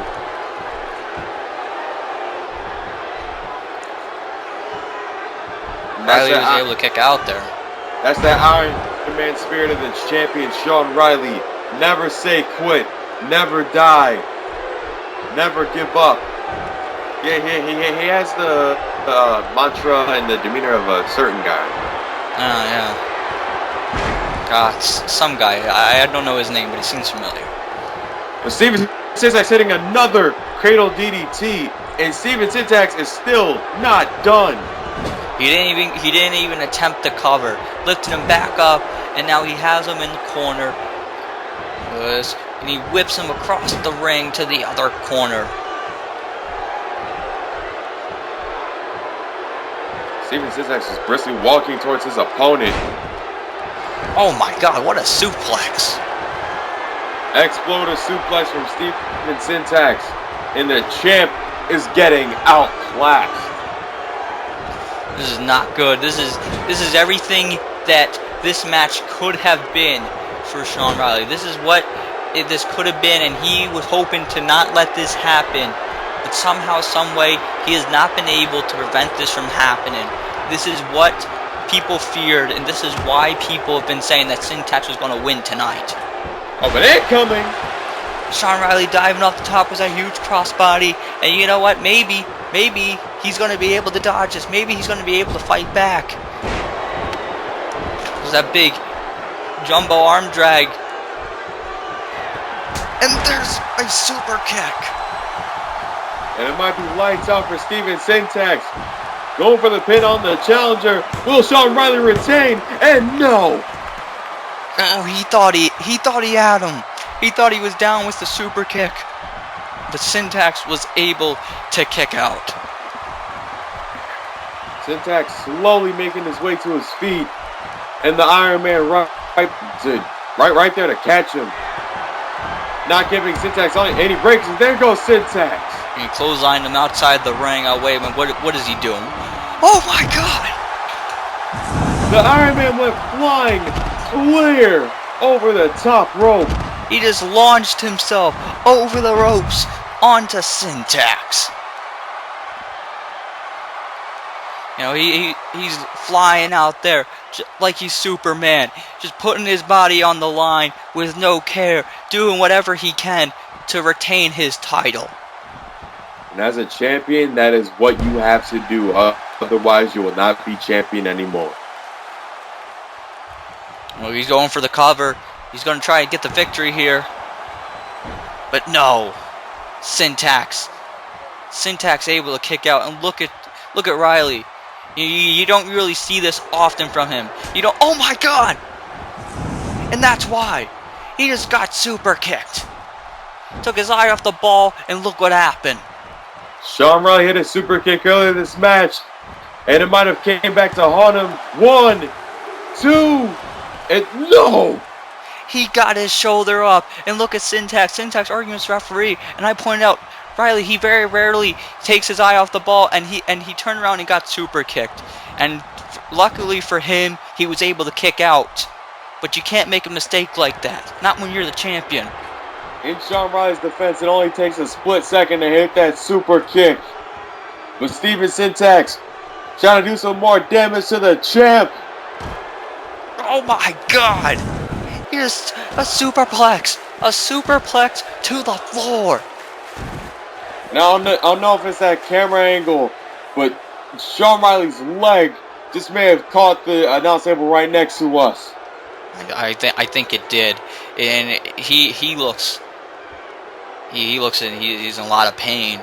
He looks like he's in a lot of danger here, and Syntax is not done. He should be rolling them in the ring. Any normal man would just roll their opponent in the ring and get the victory. That's cute. You think Steven Syntax is a normal man? We know he's not a normal man, but come on. I mean, you gotta have a heart here. You think Dr. Syntax has a heart? Well, he rolls him in the ring now. Maybe he'll just do what he needs to do. Go for the cover. The champ is motionless. Syntax is just looking down at him. Dr. Syntax taking his sweet time, just observing the champion. Oh! Sean Riley, he was able to pull him down right on that top ring rope. Sean Riley may have been playing possum. All that waiting time cost Dr. Syntax. Uh-oh. He pulled him down by the leg. He hit that ring apron. Now Syntax throws him back into the ring. I don't know how much time he's going to waste now. So he gets right back into the ring. Uh-oh. Are we going to see this again? Third cradle DDT.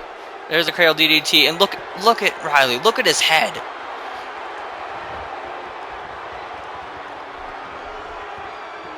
Syntax, is he going to go for the... Wait a minute. Oh, a jawbreaker. How does Riley still have the will to fight? How is Riley still giving it his all in this match? I don't know how he does it. I mean, it's what makes him who he is. This never give up spirit. It's what makes him a champion. There's that big super kick. Super kick to Dr. Syntax. And uh-oh. He's looking for the end here. He hits this. He retains the title. There's a bicycle boot. The cover. The leg is hooked. 1, 2. No! What? No way! Did that just happen? Syntax just kicked out the bicycle boot. Sean Riley has won himself many matches with that bicycle boot in the past. But right now, Dr. Syntax having the will to kick out. And there's that drop kick. Riley, he's just wondering what he's got to do. And look, he's heading back to the top. Oh my God! Oh God. Wait a minute. The fire just went off at the stage. And Syntax is taking advantage here. Uh-oh. Sean Riley in the back position and DDT from the top rope. I thought somebody was coming out here. I thought the Disciples or Texas Black or somebody was coming. But I think that was just a distraction. And that distraction may prove costly for the champion. Oh, there's the super kick. Sean Riley getting kicked silly. And Syntax wins the AWF Championship. 2 new world champions here tonight. The distraction, whoever may have came from, it just cost the Iron Man of AWF the AWF Championship. But you gotta wonder though, what does this mean? Now look, there's Texas Black. That's gotta be who that fire was coming from. He's obviously gotta be happy for the leader of the Disciples, Dr. Syntax, as he's now on top of the mountain. He's the AWF champion. What does this mean for the AWF with Syntax as its champion? Folks, it's been one hell of a night. So many things are happening. What is next here in AWF? For Antoine Princeton, I'm Philip Ontario. Thank you for watching.